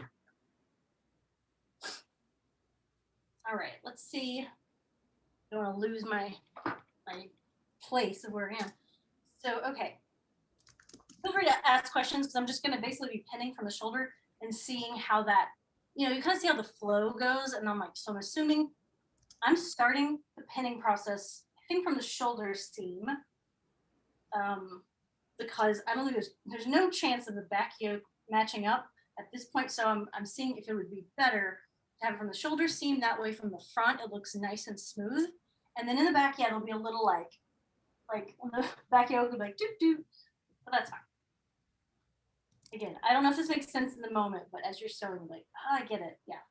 Because these are made by different makers, so there's a different fit. And so the yokes will be different widths.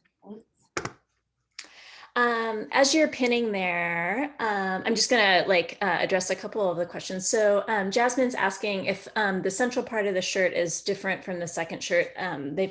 Jasmine's been away for just a little bit, but yeah, we're basically working with two shirts here. You can keep going, Laurs, if you want.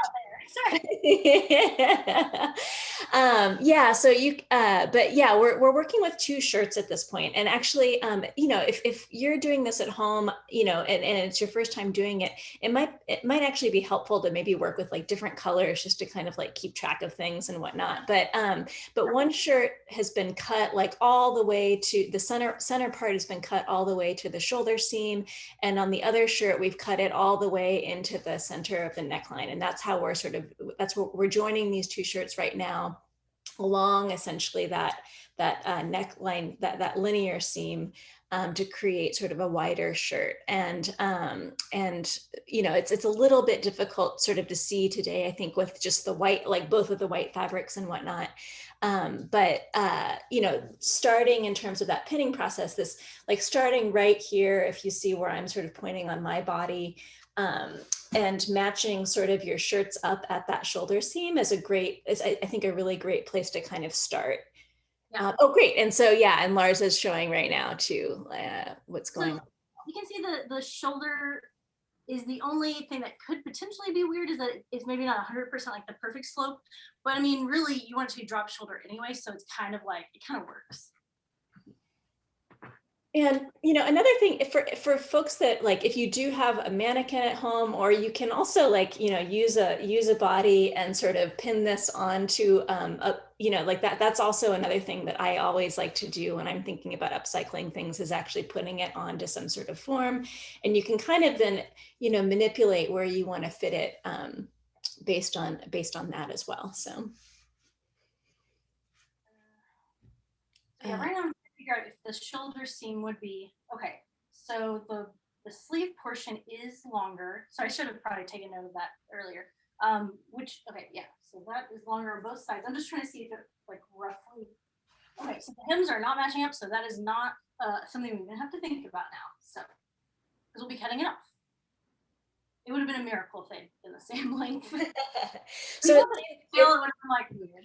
It seems like Laurs like getting the fit around the shoulder, and then just allowing the bottoms, the hems, to be what they are, and sort of fixing those later is the way to go. Yeah. That's another thing with upcycling I've been trying to like figure out, is because obviously bodies are three-dimensional, and like and maybe some of you know, if you looked at patterns as like you're grading up a pattern or they're going up, like it's not that it's just like, okay, you would think, oh, it just gets bigger. So if it's like a t-shirt, it's going to get bigger here, you know, every place. It's like, no, it just, you have to keep the dimensions the same. So like you're actually only expanding it from like, you know, the side seam, the shoulder seam, you know. So when I'm upcycling, I'm trying to figure out ways that I can, like, if I have a t-shirt, I'm like, oh, I get like, I want to use that but make it bigger. Can I just add like a strip of fabric here that will expand it? It's like, you know, I'm kind of working with that. I'm like, well, would that mean that it wouldn't, the dimensions would be different? So yeah, upsizing is definitely something I'm exploring and figuring out a way to keep the dimensionality, I guess, of the garment the same, because we're human forms. We're not just like these boxes where it just size it up, just make everything bigger. It's like, it doesn't work like that. Like you're saying, that's why we have to make sure this, the neck, shoulder section is looking good, because you can always kind of chop off the hem, you know, and work with that. Sorry, I hope that makes sense. No worries. As Laurs is pinning, I'll just go ahead and just kind of make some comments also on some of the things that are happening in the chat. Jasmine also is like talking about like, this is also a way that you could introduce like a different type of fabric, or like create sort of a panel effect, which is another like awesome way of sort of thinking about this. Like maybe it's strips of fabric that you're adding into this, you know, into this sort of like part of the garment, and playing around with transparency or the different types of materials that you can use. Another comment that Laura sort of made or was asking about earlier was about sort of incorporating embroidery into this conversation. And I think that like certainly that could happen too, in terms of thinking about like an embroidered piece of fabric, but also when we get to actually sewing these fabrics together, like and sort of attaching things, I think there's a whole lot of play that you can think about in terms of the way that you're actually attaching this clothing together, right? And the quality of that seam, like perhaps it's hand sewn or sort of done with some sort of binding sort of stitch that could happen and sort of draw attention to the seam in some way. So I think that, you know, thinking about like, this is, I think what Laurs is doing today is like showing us this amazing sort of way of thinking about like, how can we start to like combine and like and make two garments one, but then I think there's so much that people can play with in terms of like what the garments are, what the materials are, how they're actually sewn together, that can really make this like an original conversation for all of you. So yeah, and that's what Jasmine's saying right now, is that that's what strikes me, is that you can really play around with this. Love it. So definitely. That's what's so, yeah, sorry, I'm like, that's what's so fun about it. It's like, we were talking about dyeing. I mean, like you could, I mean, like this is cotton. I feel like this would dye pretty well. So like you could do, you know, this and then like dye it and then do vert. I mean, you could do so many things, or like paint on it, like paint a print on it, or, you know, some sort of like, I don't know, like screen print. I mean, yeah, that's what's so fun. I mean, And then, oh, and also I was like, if you're like, I'm minimal, I don't like a bunch of like garbage on my, like, and that's fine too. Because that was another thing I was trying to explore was like, how can I upcycle, but kind of in a minimal way? And so I'm like, maybe you do like black applique on a black shirt and it kind of looks like there's a sculptor, I'm trying to think, Louise Nevelson, it kind of, like you can strip things away from it too to pare it down and like make it more refined. And I mean, I've done stuff where, I mean, this sounds like a full brag, but where I've upcycled something and someone just assumed, I made the whole thing like, well, you didn't, either it's a vintage garment, you didn't change anything, or you made this from scratch. I'm like, thank you. Like, it's kind of a compliment. And I guess in the upcycling world, when people can't tell in a way, like it's kind of, anyway, so I'm saying, if you want to like be minimal about it, I didn't want you to think that we're just going to add a bunch of crap to something and, and that's upcycling. It's like, it can be whatever you want it to be, whatever your design ethos is. All right. So it is, I'm going to be on the serger. Okay, first off, making sure that I matched up the front of the shoulder seam, not the back yoke of each, I just didn't want to like do one way, one the other. Okay, let me just flip it right side out for a second to make sure that it's remotely looking right, that it, that's another thing. Sometimes I dive in and I'm like, oh, I should have looked at that before I started sewing. All right, so at this point, let's see how it's looking. And this is honestly an upcycling technique that I just started doing. So there's such a chance. I was like, hopefully this works. Hopefully lightning can strike twice. Okay, I think this will be cute. Obviously another thing with me is I really like sort of oversized things too. So you don't have to be a plus size to wear this. I like oversized things. So looks like the shoulders are matching up. Okay, I'm gonna flip it. I don't know if it's kind of hard to see. Sorry, the light's kind of iffy. But yeah, so it's kind of looking like this. And I know we've got the pocket that's kind of cut off here. You can keep it if you want, or you can pick that out. I'm just gonna, for brevity's sake, going to just leave it in place. Okay, flipping it again. So now it is wrong side out again, how I pinned it. I'm gonna be serging it, so it's gonna be loud. I don't think I can really speak through it. So it's gonna be a, hey, we're all gonna, I don't know. Feel free to field questions. I can mute myself if need be, but oh no, this is just part of the process. Yeah, go ahead and be loud.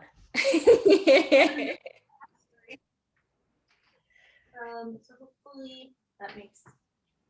While Laurs is getting things set up over there, I will just let people know there's been a couple of questions about like ongoing sort of workshops or things that are happening in this group. We will share out Laurs's website information at the end of this, and I know Laurs has been doing some things like workshops via that website and whatnot.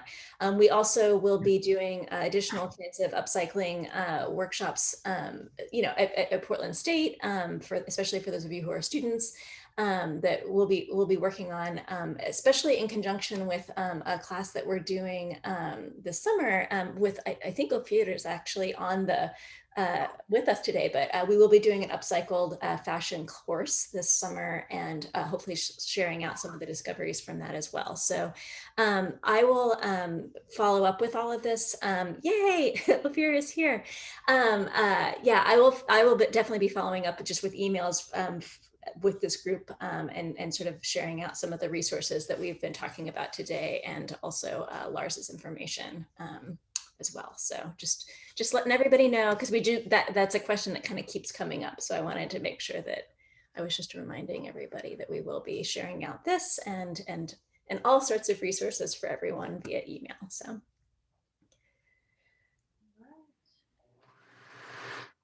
I'm just serging, but you can just stitch,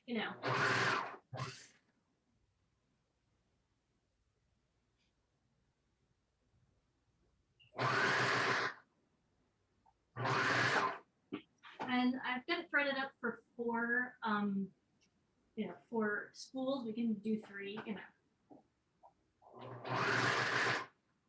Like, kind of got it where you see a little bit. And although I started pinning from the shoulder, I started serging just from whichever end And just trying to make sure that I don't pull one section where, you know, that it ends up being pretty even. But just, you know, I did start sewing or serging from like one of the hems. And I'm kind of just, you know, kind of doing like an arc from the either the front to the back or, yeah.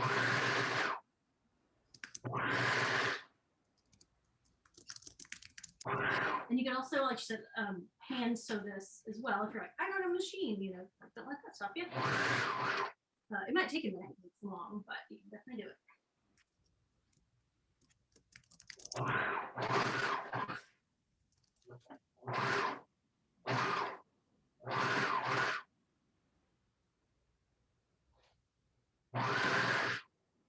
Right, so I just got over the shoulder there. And of course, it's like nice and bunchy, so hopefully you can still see. Oh, sorry.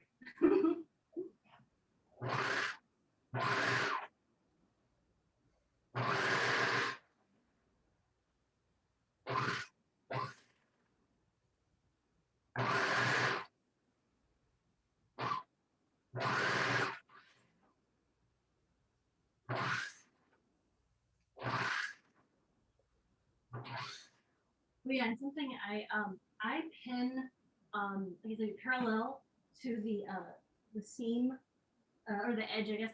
And I guess most people pin perpendicular, but that's just, I don't know, it's just a quirk of mine. Honestly, I don't know. There's no particular reason, I just like it. So just noting that.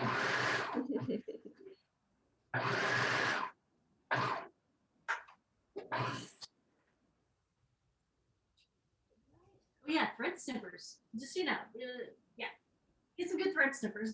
They're a lifesaver.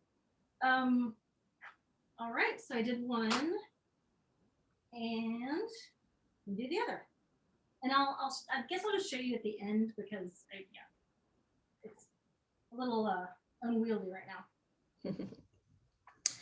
I know some of the PSU students who are here with us today might not necessarily have a serger.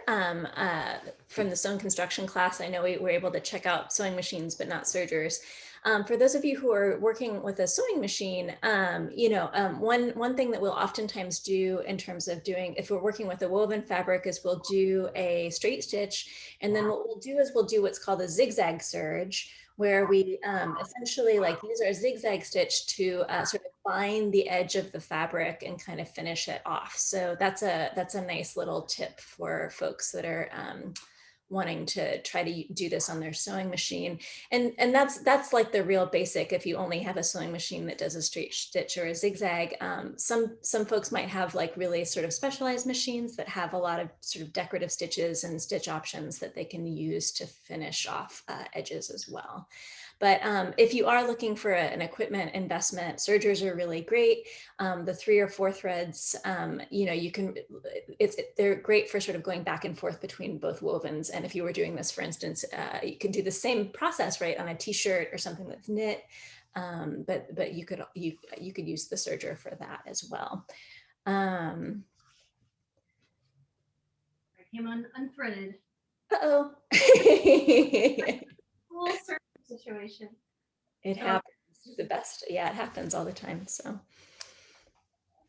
and I will try to just see if I can find just online for folks that are using sewing machines, just a couple of different links that show some of those tips that I was talking about. So.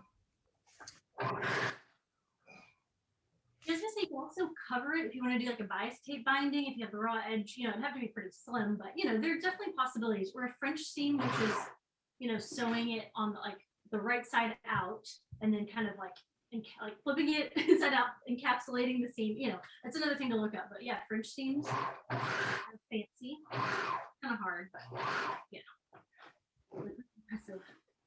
All right, now I'm doing the shoulder of the other side. I love this, Lars. Just so you know, we've got like an entire contingent here from the UK, and they're all like forming an upcycling group on the chat right now, which is pretty awesome. So. Hello. All right.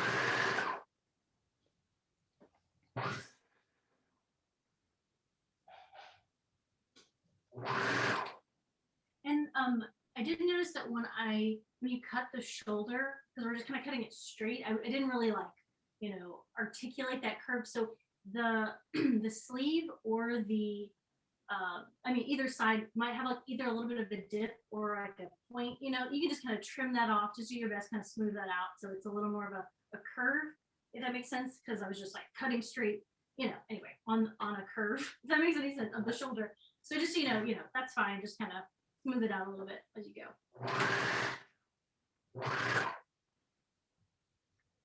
All right.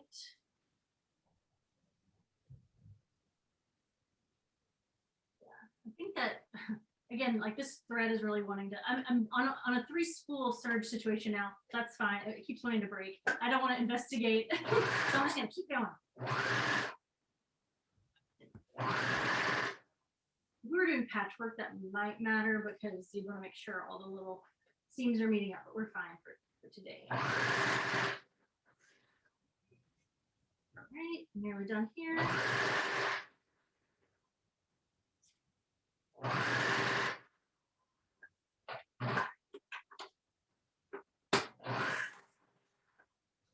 Off the tail.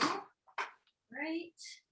So I'm going to move the camera so we get wobbly.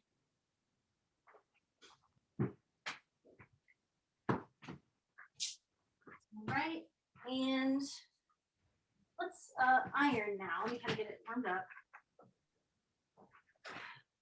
I'm trying to think. I don't think we need the serger again. Or I don't think I'll be using it again. All right. Let's just see how it looks first, and then we can iron it. And like I said, the pocket thing might be weird.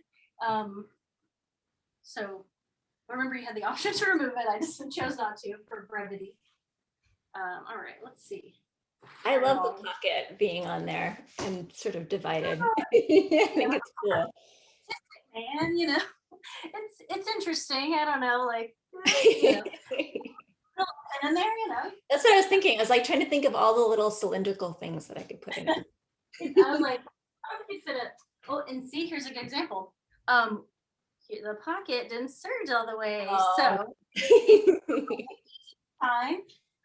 If it had been removed, that wouldn't have been a problem. I think because it's switched to the 3 serger thing.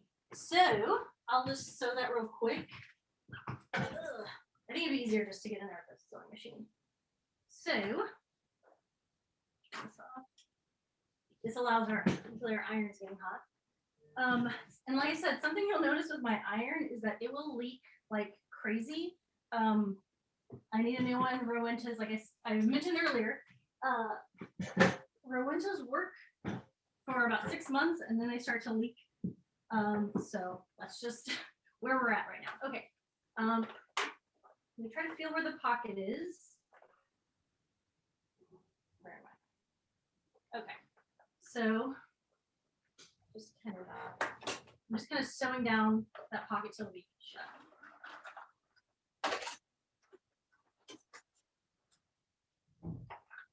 I love that everything's messing up when there's people watching. Like normal. Okay. So let's see.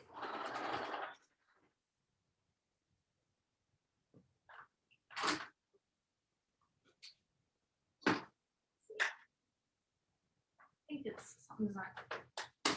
Let's answer any questions while I. Yeah, I don't think there's any like new questions in the chat. Let me just kind of go through and make sure I haven't missed anything. But yeah, I mean, these kinds of threading things come up with any kind of demo or whatnot. So, and you know, someday, Laurs, when we're not in a pandemic and under several inches of ice outside, we'll have to do this in the sewing studio over at PSU, which is a little bit better set up for things too. So,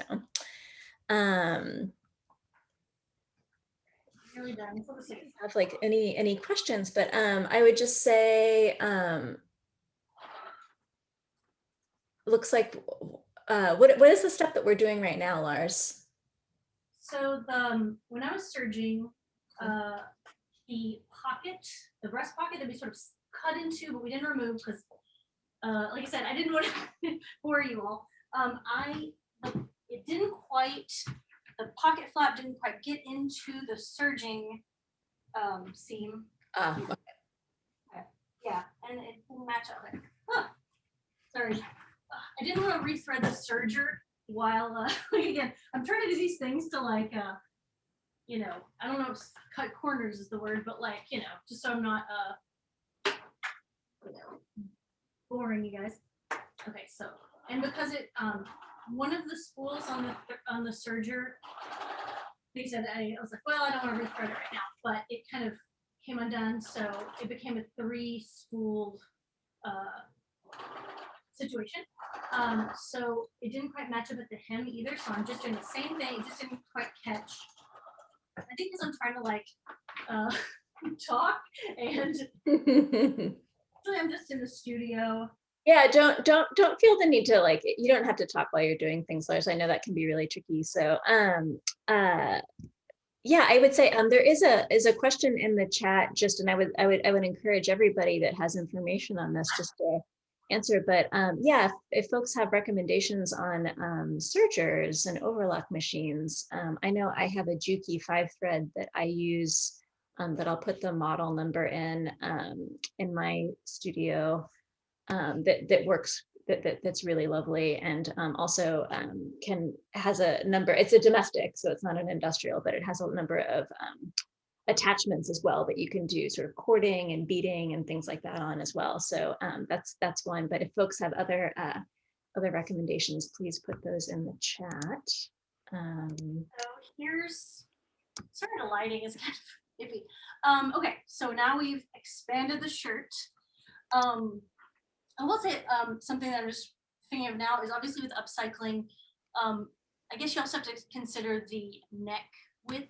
You know, might still be a little constricting, but since it's a men's shirt, I assume it's a little girthier than a woman's blouse. So hopefully that will account for it. So right now I'm going to iron these seams.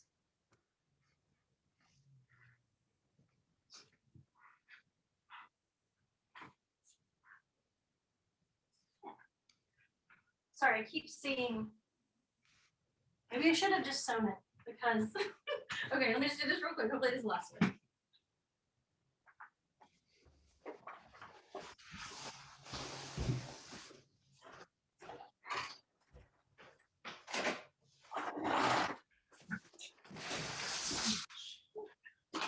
Sorry about that. All right. Yeah, I'm fine, thank you.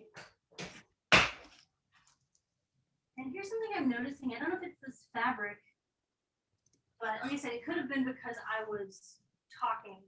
But yeah, some of this isn't matching up. And I mean, like it's kind of coming undone a bit. And I don't know if that's because of if the fabric's a little bit of an open weave. I think it's just the serger, you know, messing up. Anyways, I'm just gonna power through, pretend it's sewed beautifully. We're ironing it. It's gorgeous. Okay. So this iron will probably start to leak in a second. Sorry, this is like the realness right here. Okay.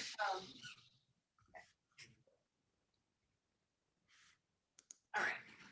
So basically, at least I can do that thing in cooking shows at the end. I can show you that other shirt that looks great, and we'll just pretend that's the, you know, that's the one I'm pulling out of the oven, like, and how the roast is done.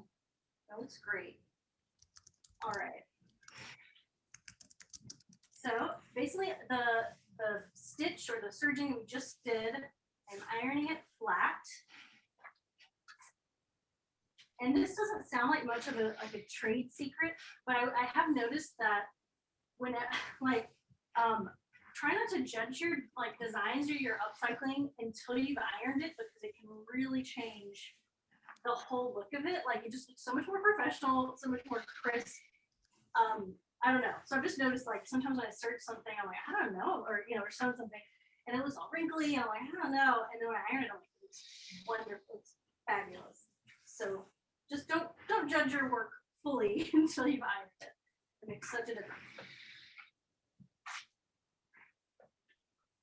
All right.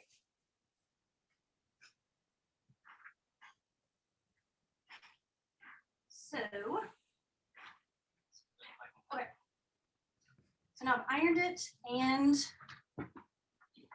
so it may be hard to see in here, but the hem, and if you're like, hey, I like the hem as is, that is fantastic. Keep it.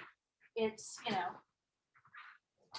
I don't want to say avant-garde. You know what I mean? It's yeah, it's its own design element if you want. So, but I am going to, this is like my #1 upcycling. I feel like this is where I started, is cropping things. That's a good way. If you want the perfect like way to start into upcycling, just like get something from the thrift store that's too long or whatever and crop it, and then that's the perfect start. All right, so now I've got it back on the wait, let me move this. Sorry. Ooh, once again. Oh my, I am so professional, it's crazy. Okay. We'll leave that there. All right, the shirt is kind of bigger than the table and the cutting mat. But anyway, so at this point, the hem is uneven. I would normally like try it on, kind of see where I want it to hit, but let me just, I'm just gonna kind of trim the minimum amount, but obviously you might want to like try it on, see like, oh, do I want it to be a crop top? Do I want it to be, you know, hit right above the knee? So anyway, but like I said, just so I don't have to like try it on and go in the mirror or whatever, I'm just going to trim the minimal amount. So just making a straight line and using a tailor's chalk, maybe measuring just to double check my work, and then we'll hem it. I'm going to be doing a well, I'm trying to think of a way to show it. And there's probably a proper name for it, but a double fold, like, so it's a raw edge, folding it in towards the wrong side, but on the inside, about a fourth of an inch, and then another fourth of an inch, so that way you get nice. It's kind of hard to see, but it's clean. And then I'm going to sew along the like inner edge to kind of keep it all captured. And anyway, so just so you know, that's what I'll be doing. You'll see it more in close up in a second. So, but you can also, I mean, you could leave it raw. You could serge the end and then, you know, turn it over half an inch, quarter, you know, it's your call, but I'm just going to do a double fold hemming situation. All right. So basically I laid it out and I want to make sure it's like pretty like smooth and straight. And like I said, with that, with like shirts have that pleat at the back. Obviously there's going to be kind of like a little bit of a bunchiness right in the center. That's fine.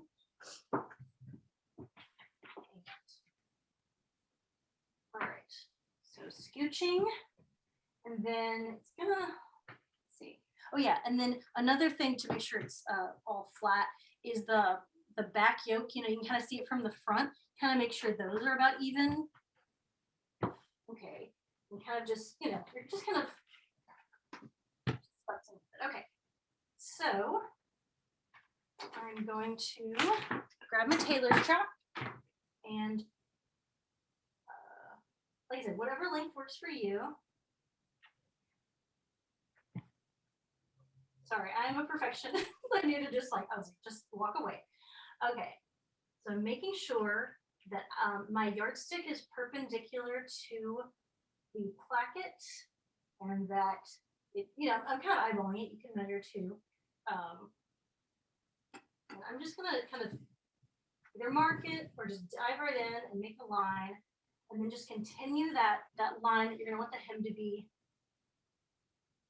right to the edge. And if you are hemming it, like I'm pretty far away from a button right now, but if you want to, anytime you're like cropping a shirt, or maybe you're sewing two shirts together to make it like a longer shirt, like we talked about earlier, the only like, I guess, tip I have is try to cut, it's kind of hard to see here, but wherever like the buttons are, wherever you want it to be roughly, cut it as close, like, how do I say, allow yourself a hem. So basically cut it, like cut the shirt above, right above the low, like the button, because that way you'll have the extra button width. I don't know if that makes sense, but you just don't want to cut it like right under a button and you're like, oh wait, I can't, you know, I've got to like, you know, hem it more and it's gonna be shorter than I want it to be. So just keep that in mind, that like allow extra width or length under that button if you're cropping it. Like I said, that doesn't really come up with what I'm doing right now because I'm pretty far away from a button. All right. Sorry, scooching so much. Okay. So I might use my scissors because I'm kind of off the mat a little bit. But, you know, like I said, before I cut, I kind of eyeball, and it could be more perfect, but just to, again, I'm trying to work against my perfectionist tendencies just so you guys don't have to watch me scooch for 20 minutes. All right. Kind of want to sort of. And this rotary cutter, I probably need to get a new blade. It's a little sketchy. Okay. And I was cutting with just my Ginger scissors for forever, and then I was like, let me just see about a rotary cutter. And actually, I really like it. I don't know. So I think it's pretty helpful. And then obviously there's electrical, I guess, whatever, rotary cutters too, for like if you have a lot of layers of fabric. But I don't know, I kind of like this guy. But yeah, like I said, get a cutting mat so you don't mess up your table. All right, so here's the waist. You know, maybe we can utilize it for another project in the future, but here we go. And so now it's straight across. And I could iron it, you know, flat. Actually, here's that weird little tag that's on placket. Sometimes I'm just gonna trim that off. We can get a seam ripper, get in there.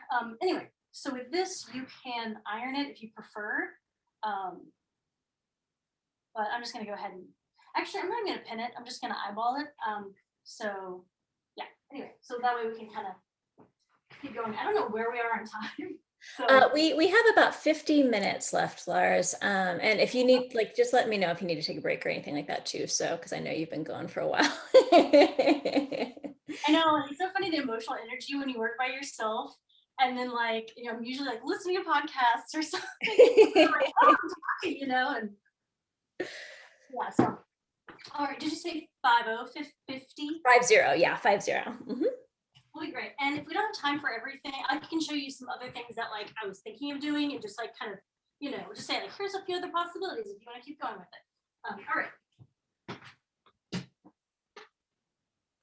So Laurs, the technique that you're using right now, you're just doing a roll hem technique? Is that what you're doing? Is that what you call it? Yeah.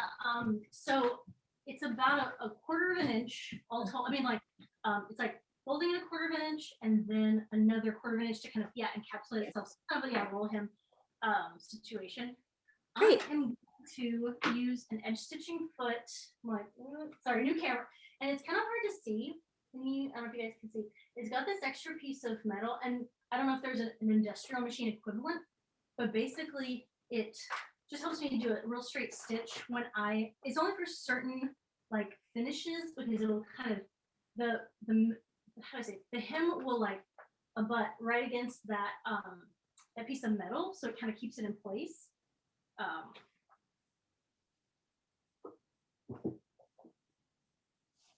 Sorry, I love all these things that are coming out, even though, like, sorry, I'm like, let me stitch this down. Some of the surgery, I don't know if it's fabric or. This is unrelated to me, but it come apart. Okay, so I am double folding it. I'm gonna just be doing it so I don't have to pin for 10 minutes. But feel free to pin. I think because I've been doing it so long, I think I'm just gonna eyeball it. Okay, I'm moving the needle because my machine can move the needle.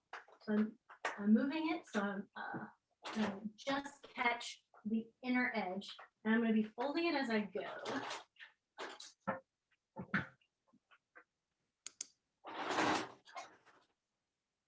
This is probably a little more than a quarter of an inch, so it's fine. It's fine.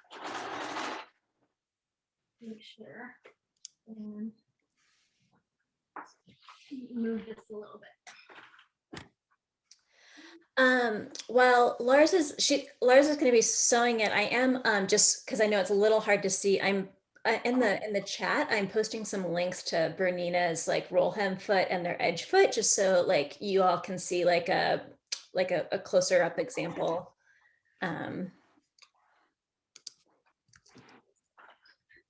Sorry, I got all this like fabric now. And most, even if you don't have a like a Bernina, most most domestic sewing machine companies will have these types of feet offerings for their machines. So this is just like me being kind of lazy to get a straight, a line.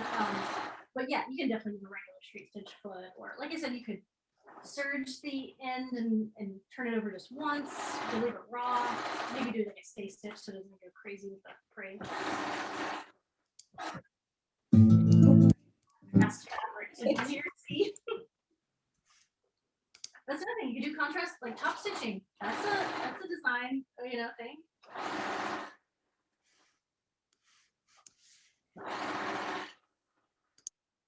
Let me make sure, because everything has gone a bit weird, a bit pear-shaped.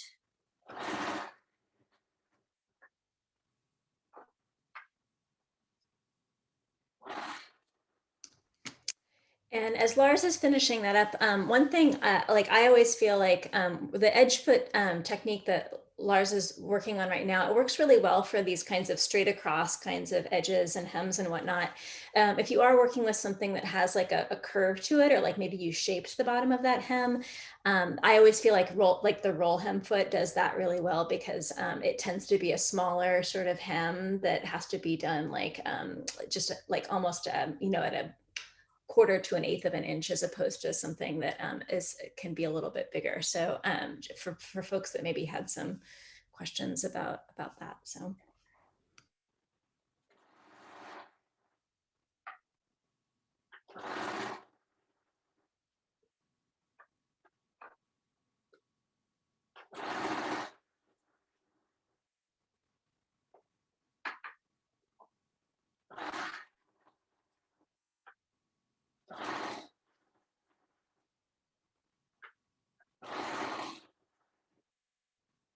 Oh, we're getting close.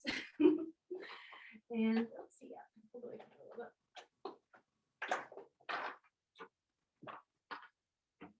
Sorry, I should have moved this back a little more so I had a little more room.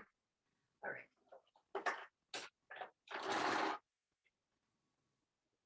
And yeah, I usually go to like a kind of when I'm starting, obviously I'll kind of, I'll fold the edge and kind of go, like fold it as I go. But then if I have this like ahead of me, if I have like a seam ahead of me, I kind of fold that down and kind of work towards it as a kind of an anchor. All right, home stretch here.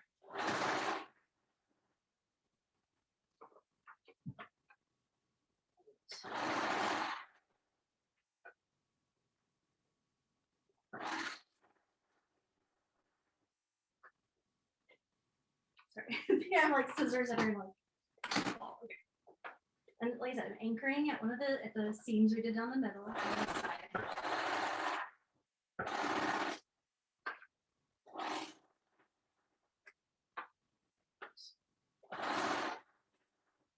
It did get a little closer to a fourth of an inch when I got to the end. So.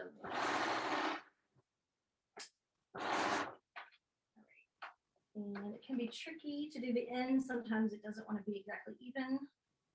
Do your best, kind of anchor it, kind of hold on to it.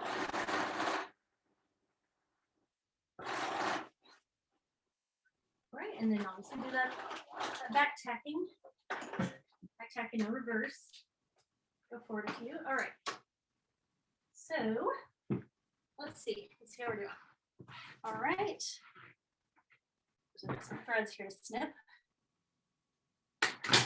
All right, so at this point, nice straight hem there. All right, and so I should iron that, but just, we'll kind of move along. And let me get you were with us earlier. This is the bit that we cut off of one shirt. And so now I'm going to use this. I'm going to sew it on like as if it were an applique to the back of the shirt. That way, I don't know.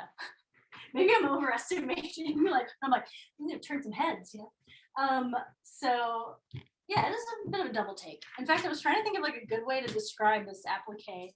I mean, like literally wish I'd call it like, I'm not, I reach out to people on Instagram and I get a lot of interesting ideas like the, I don't know, business and the, I can't remember, there was like the mullet top, whatever. All right, so when we sew this, I've got, I don't know, you can do different things when you're sewing this, because we'll be sewing this flat. And so obviously there's all this like back fabric we do not need. So I'm going to be cutting that away. So it's just the front piece and the collar. And these have the tags. I'm just going to leave these, but obviously if you don't want these to show on the back, you can cut those out. Or maybe it's fun to keep it there and it kind of gives a little more dimension. But let's see. Sometimes I cut right below the yoke line just to have something like, I don't know, it might just be easier than sewing it down. I don't know, it kind of depends. This is something you might just want to play around with, like, so maybe cut it like here, or you could cut it completely like out of like the collar, so it's just like, how do I say, the collar and like the side seams. But anyway, so for today, I'm going to, let's see, I think I'm going to cut it right below here, but kind of play with what works for you, the visual you like. So I am cutting right under this yoke line here. That way I also don't have to worry about raw edges and turning down extra fabric. And, yeah. All right. So again, you can reuse this for something else, putting it aside. And now I'm going to iron. I don't have to worry about raw edges because I'm going to sew it down to the shirt. I'm going to iron about 1/4 of an inch, like all along here. So it's kind of hard to articulate.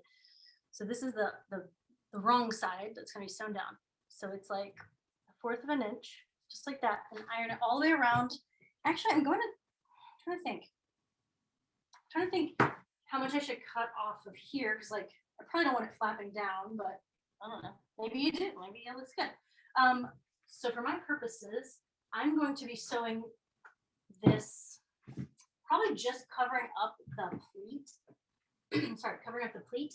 So if I put this right about here, this is the back pleat of the shirt. I mean the back side of the shirt. So I'm probably just going to cover that up. You could take it down, but it might look weird. I don't know. Either way, it's kind of a judgment call. But how long do we want this to be? That again is a judgment call. I don't think I'm going to worry too much about, oh, I got to match it with the hem. So I might just make it shorter on purpose, just for our brevity purposes. All right. Probably shouldn't do this on top of the other shirt, but I'm just going to do it real quick. Actually, I'll make it shorter. I'm going to make it pretty short, just that'll be quicker. And also that way, I've got this, see, problem solving with upcycling. I've got this little bit of a pocket that when I trimmed it, I didn't want to, for brevity, I didn't want to remove it. So let's just go ahead and cut that right out. And that way we'll just have like a little box of this, instead of like a long strip that'll go all the way down, which I'll show you. All right, so this was like where we were heading, and then I did it long here, but let's just do a shorty because we're short on time. Okay, so I am putting the ruler right above I guess it's like the third button, just to make it short, but like I said, as long as you like. And also I've done versions where I just cut the sleeves out of a shirt so it has more of like the shoulder and the armhole, and that can be fun too. Anyway, so, but this one we just have this left over, so let's just utilize it. Okay, so I am cutting. All right, so that way we just have a little guy, but you get the idea. So now I'm still going to iron all the way around, just so that way you have a clean edge to sew down. All right, ironing station. Laurs, while you're ironing, there was a question earlier about what type of iron you were using. I know it was a Rowenta, but do you happen to know the model number or anything? I did this up close without steaming stuff. 1600W, I think. Rowenta Master. Master, but you say it sounds like it is not doing so well. So first, I've had this like I think this one I actually got at a thrift store because I was like, oh, I need one because my other one, if I can be real, the other one literally set fire. oh no. I emailed them. I was like, can I get another one and not like don't just fix it, like give me a new one because this is anyway. So there is some sort of problem with them. So it's unfortunate because it really, like, as far as just being able to go to like a Target or something and get an iron, like if that, a lot of people, they're like, I don't know anything about irons, I'm just gonna go to Target or whatever and then get one. And so it was like the highest quality, that like domestic wise or whatever, for civilians to get. And so it's about $90. Anyways, but for some reason, this is my third one to utilize. I found that, anyways, after that one blew up on me, literally. I found this one at the thrift store. I was like, okay, well, I'll use this until, because of COVID, I mentioned like, it's like, I don't know if they're just not making irons right now. So I was like, okay, I found this at a thrift store. It has also been leaking like crazy. I can't believe it hasn't leaked, guys. Anyway, so it's good for 6 months. If you find one at a thrift store, get one, but I don't know. I would say I'm trying to get I think it's called Oliso iron.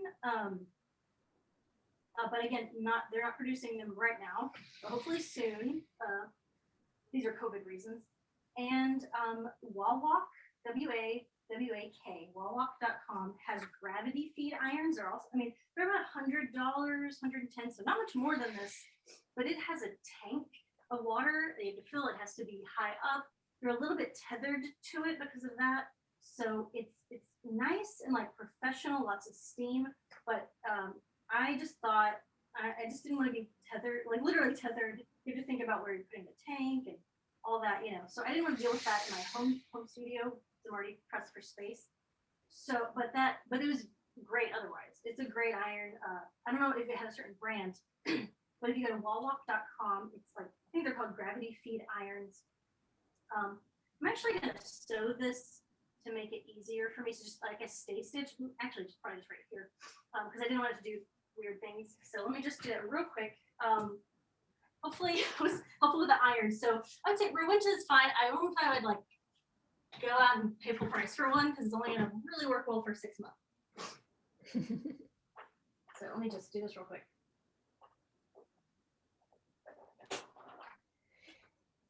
Yeah, as you're stay stitching there, I think, the gravity feed irons, if you are going to spend some money on irons, are pretty, and you have the space that you can kind of keep it set up, are pretty nice if you can swing them.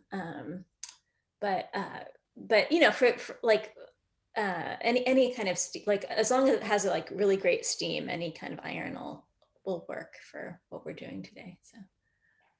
And that's one of those things I was like, do I really need to spend money on, it's just an iron. It really makes a difference though. So if you ever have like an extra, $100, it's one of those things you're like, really? But it honestly helps so much. Sorry, I'm kind of in between shots. You're great. You're fine. So it gets a little clunky ironing the placket because it's a little thick, but doing my best. Okay. Like I said, you can remove the labels if you want. You can cut this to the collar. You can, there's so much wiggle room with this, but I'm just going to dive in. I think I'm going to button it all. Okay. So, and because it is, we're talking about human bodies have dimension, it's not going to be completely flat, so you just do your best. Try to get the placket on the shirt underneath. So you have the shirt that we just made on its, it's back facing you. You got the pleat there, and try to get that fabric scooched towards the center. It's going to end up like I don't think we need to sew the bottom actually, that's a good point. Maybe I should sew a stitch across that. Because I think we just need to sew across the collar and the sides. So, you know, like I said, there's different dimensions and fabric going on here, so we're gonna do our best. Yeah, actually, yeah, let me sew. I'm gonna sew, sorry, I'm doing a different length, so, oh wait, my computer's running out of battery. All right, let me just plug that in, sorry. Okay, so because I don't know if it would make sense at this length to sew it down and have the box pleat being sewn down, have to worry about that.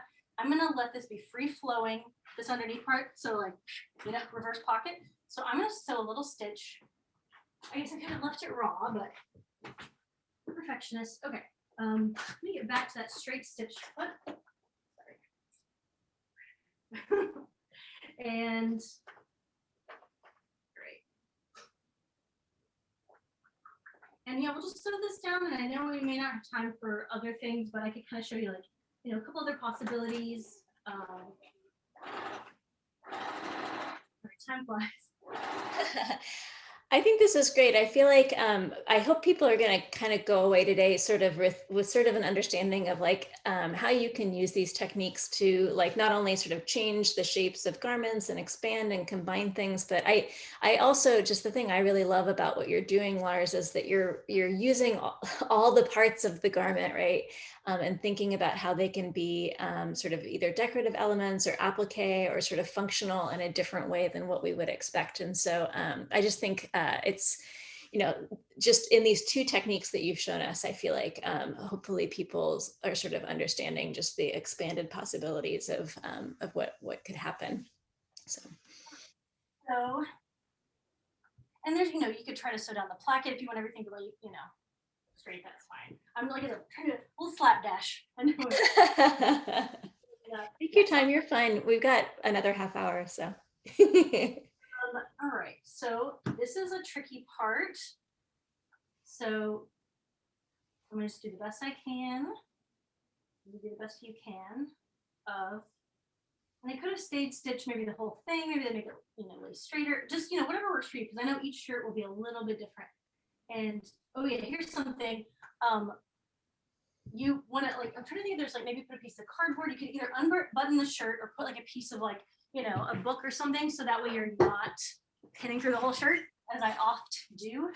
So let me see if I can put a book there. Just that way I've got a barrier, so I'm not just like, oh, pin all, you know, and I'm sew it all together and it's trash. Okay. So basically I'm just pinning kind of the collar in place, kind of centered, definitely centered. And then I'm pinning the shoulder, trying to cover up those raw edges, you know, because I want to pop up. Just do the best you can. And try to make sure things are pretty straight, symmetrical. And then think about where you place the pins, like where you're going to be sewing. So I'll probably sew the collar down first, just to kind of keep it in line. And then I'll probably, let's see, I'll start from this corner. Let's see. So I'm going to make sure I do that so often where I'm like, oh, put the pins in the opposite way and stick myself. Okay. All right. Like I said, there may be a little bit of a bunchiness. Actually, yeah. Wait, I'm just going to be sewing 3 stitches, so I don't have to worry about the bottom. I'm not going to worry about that today, but you could sew that down. But just think about that pleat, you know. I mean, I don't know. Maybe it looks good, but I'm not gonna be doing it. All right. Right. Actually, yeah. So we're just gonna be doing 3 little stitches, and like I said, we're trying to make sure it's as smooth as you can.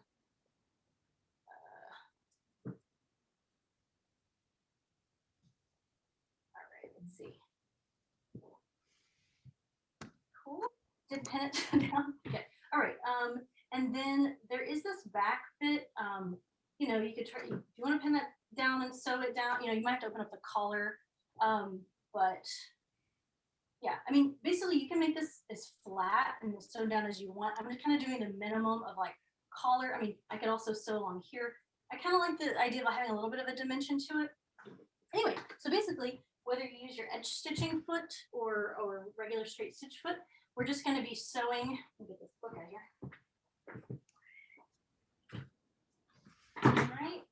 So like I said, you know, maybe you want to sew this down, maybe this collar flaps too much, that's fine, you know. So you can either sew here and or down like the collar band. And then we're going to be sewing these two sides. And I'm choosing not to sew this just to allow that fabric to kind of flow in there, but you can sew it down if you like. Yeah, so let's go. Keep doing that. What about the base? All right. All right. And I love that I chose to wear black and work with white fabric, so you know, a sewist's life, it's always threads everywhere. Sure you all can relate. Okay. And I'm gonna unbutton the actual functioning front shirt buttons so I can get in there.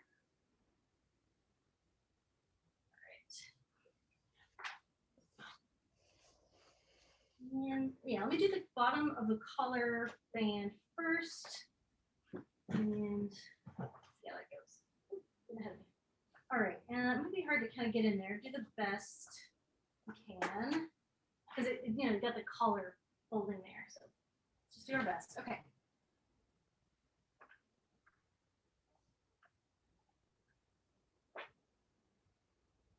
I can also use the edge stitching foot. It's also good. Sorry, I feel like they're my sponsor or something. It's also good for stitching the ditch. So since I'm kind of stitching in the ditch here, like along an open sort of seam situation, it's good for that too. But I'm just gonna dig in.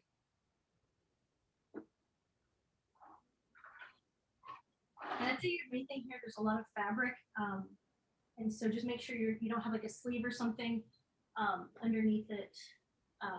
You know, that you're gonna stitch down on accident, which are very likely good. I'm trying to talk too. All right.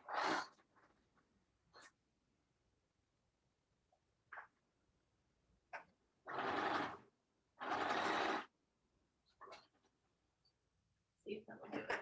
And I might end up sewing along the top of the collar too. That might be flops and slops a little bit too much. Let's see. Yeah, I think I'm gonna sew it down. Let's see. All right, so I'm improvising here, sewing along the top of the collar. So yeah, just it's already kind of laying pretty flat. So, but you can pin it as well.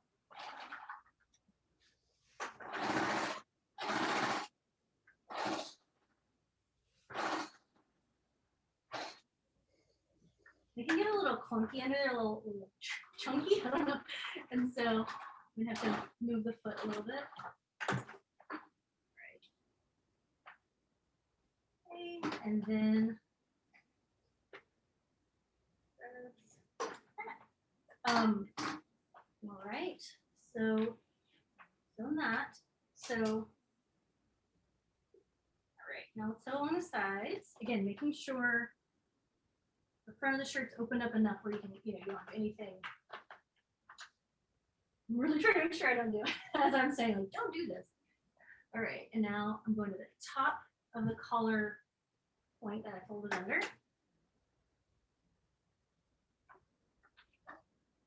And it has a little bit of like a curve to it, so again, I'm just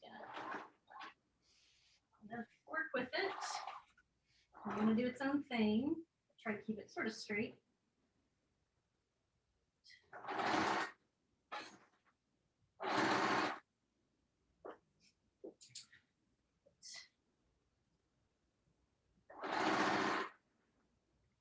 And make sure that like you're stitching down. It's a little hard to see right now, but I think that one of the nice things about the edge foot, which I think is in that link that I shared with you all, is that not only does it, I mean, it's a really great multi-purpose foot to just have. And again, not only Bernina has it, but all the companies usually make some sort of version of it. But it really does help with not only the hemming, but also when you're appliquing, really ensuring that your sort of stitches are like sort of equidistant from the edge of the fabric that you're appliquing, or in this case, the collar that you're appliquing onto the back of the the shirt. So. All right, this time I'm gonna work from the bottom corner, just kind of seems like that'll be a little bit easier. Fabric on the right kind of thing. All right, and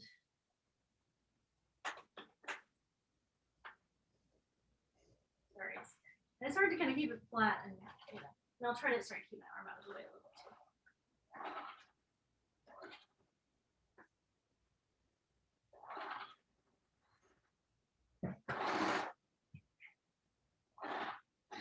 So yeah, just sewing along that edge, pretty close to it. Maybe like a 1/8 of an inch, 16th of an inch from the edge. All right, again, making sure constantly that I'm not sewing a sleeve or something, you know, down as I'm going. And I'm getting right to that corner edge.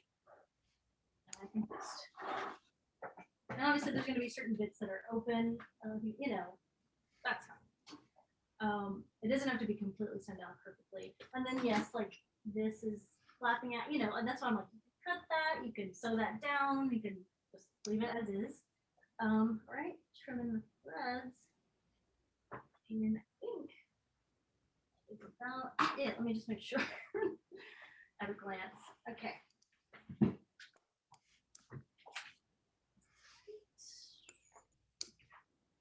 Okay, let's see how this turned out. Hopefully well. All right.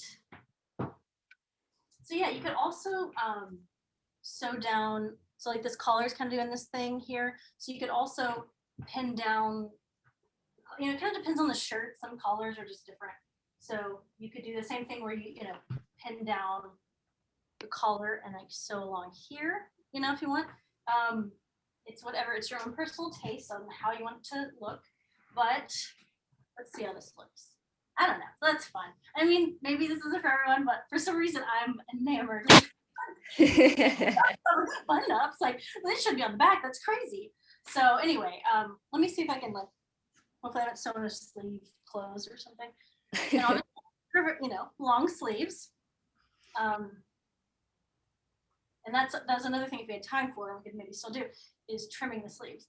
But yeah, so I might want to sew down that, you know, the collar, it's kind of coming out a little bit. And maybe I do want to take the tags off so it doesn't look like, I don't know. Anyway, it's up to you, but hopefully you can see a little bit.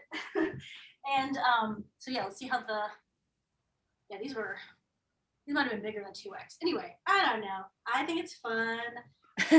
It's so fun. But yeah, like, oh yeah, as far as this, and if we have time to cut the sleeves, I can at least just show you. I mean, it's pretty self-explanatory. Oh yeah, that's another thing. Because we expanded it, like it's probably going to be even longer because the shoulder isn't where it was before. It's, you know, so it's going to be a little longer. So yeah, let me like figure out where I could probably cut it. I like to do this on, even if a shirt technically fits me, sometimes the cuff can look a little stuffy. It depends, but sometimes I'll do that where I'll just like cut off the sleeve right here. Or well, sometimes I'll do it if there's like a button here, I'll kind of cut right above it and then maybe do like a bias tape around it, or just fold it under again, you know, or cut it from here and just, you know, I mean, yeah, sorry. I was gonna say you could do an elastic thing, so it's like a blousey romantic, you know, if you want to get a button up and give it a little romance, or if you want it just clean. Anyways, basically, we can cut these sleeves. Yeah, I'll keep going and we can answer any questions.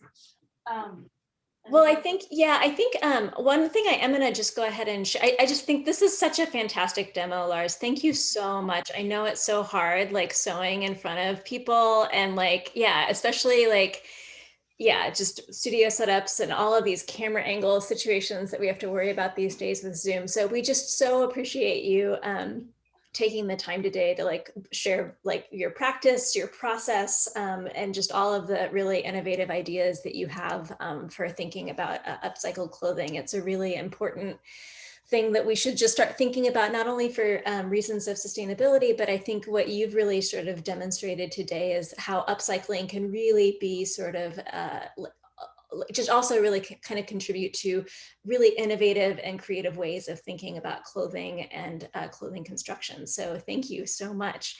I do want to just like share my screen really quickly so I can just show you Laurs' Laurs's website, just for folks that want to go there. And I'll share the link in the chat as well. Can you all see the website, Laurs? Can you tell me if you can see it on the screen?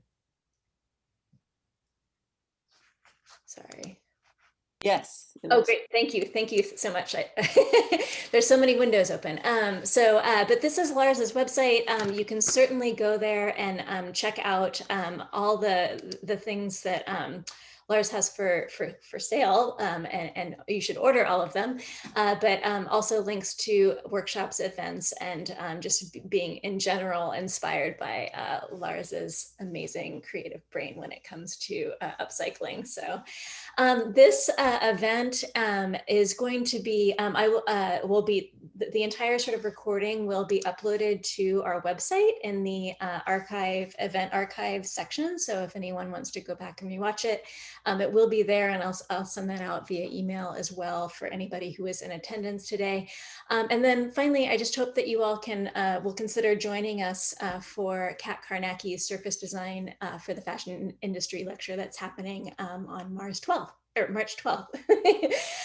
11:30 a.m. So before we head off,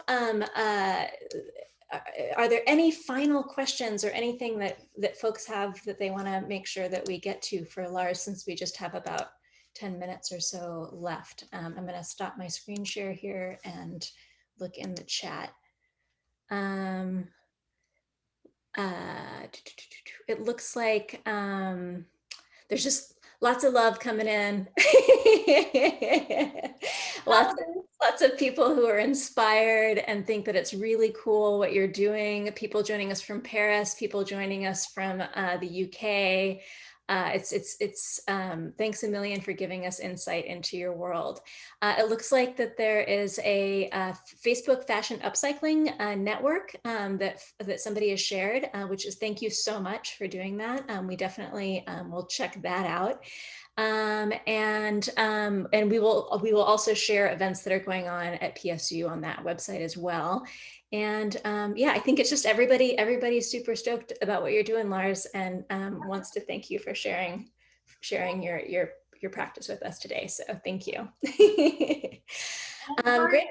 Oh, go ahead. I just want to yeah, thank you all, and definitely check out my Instagram and TikTok or whatever, and my website. The workshops are there too, and just say hi and I don't know, follow along, and yeah, thank you so much. I appreciate it. Of course. Cool. Well, we are gonna go ahead and we're gonna stop the recording at least, and we'll stick around in the room just a little bit if people do have questions or want to actually unmute yourself and ask something. But thank you everybody for attending today, and we will again be in touch with all of the information that was from today's session. Thank you.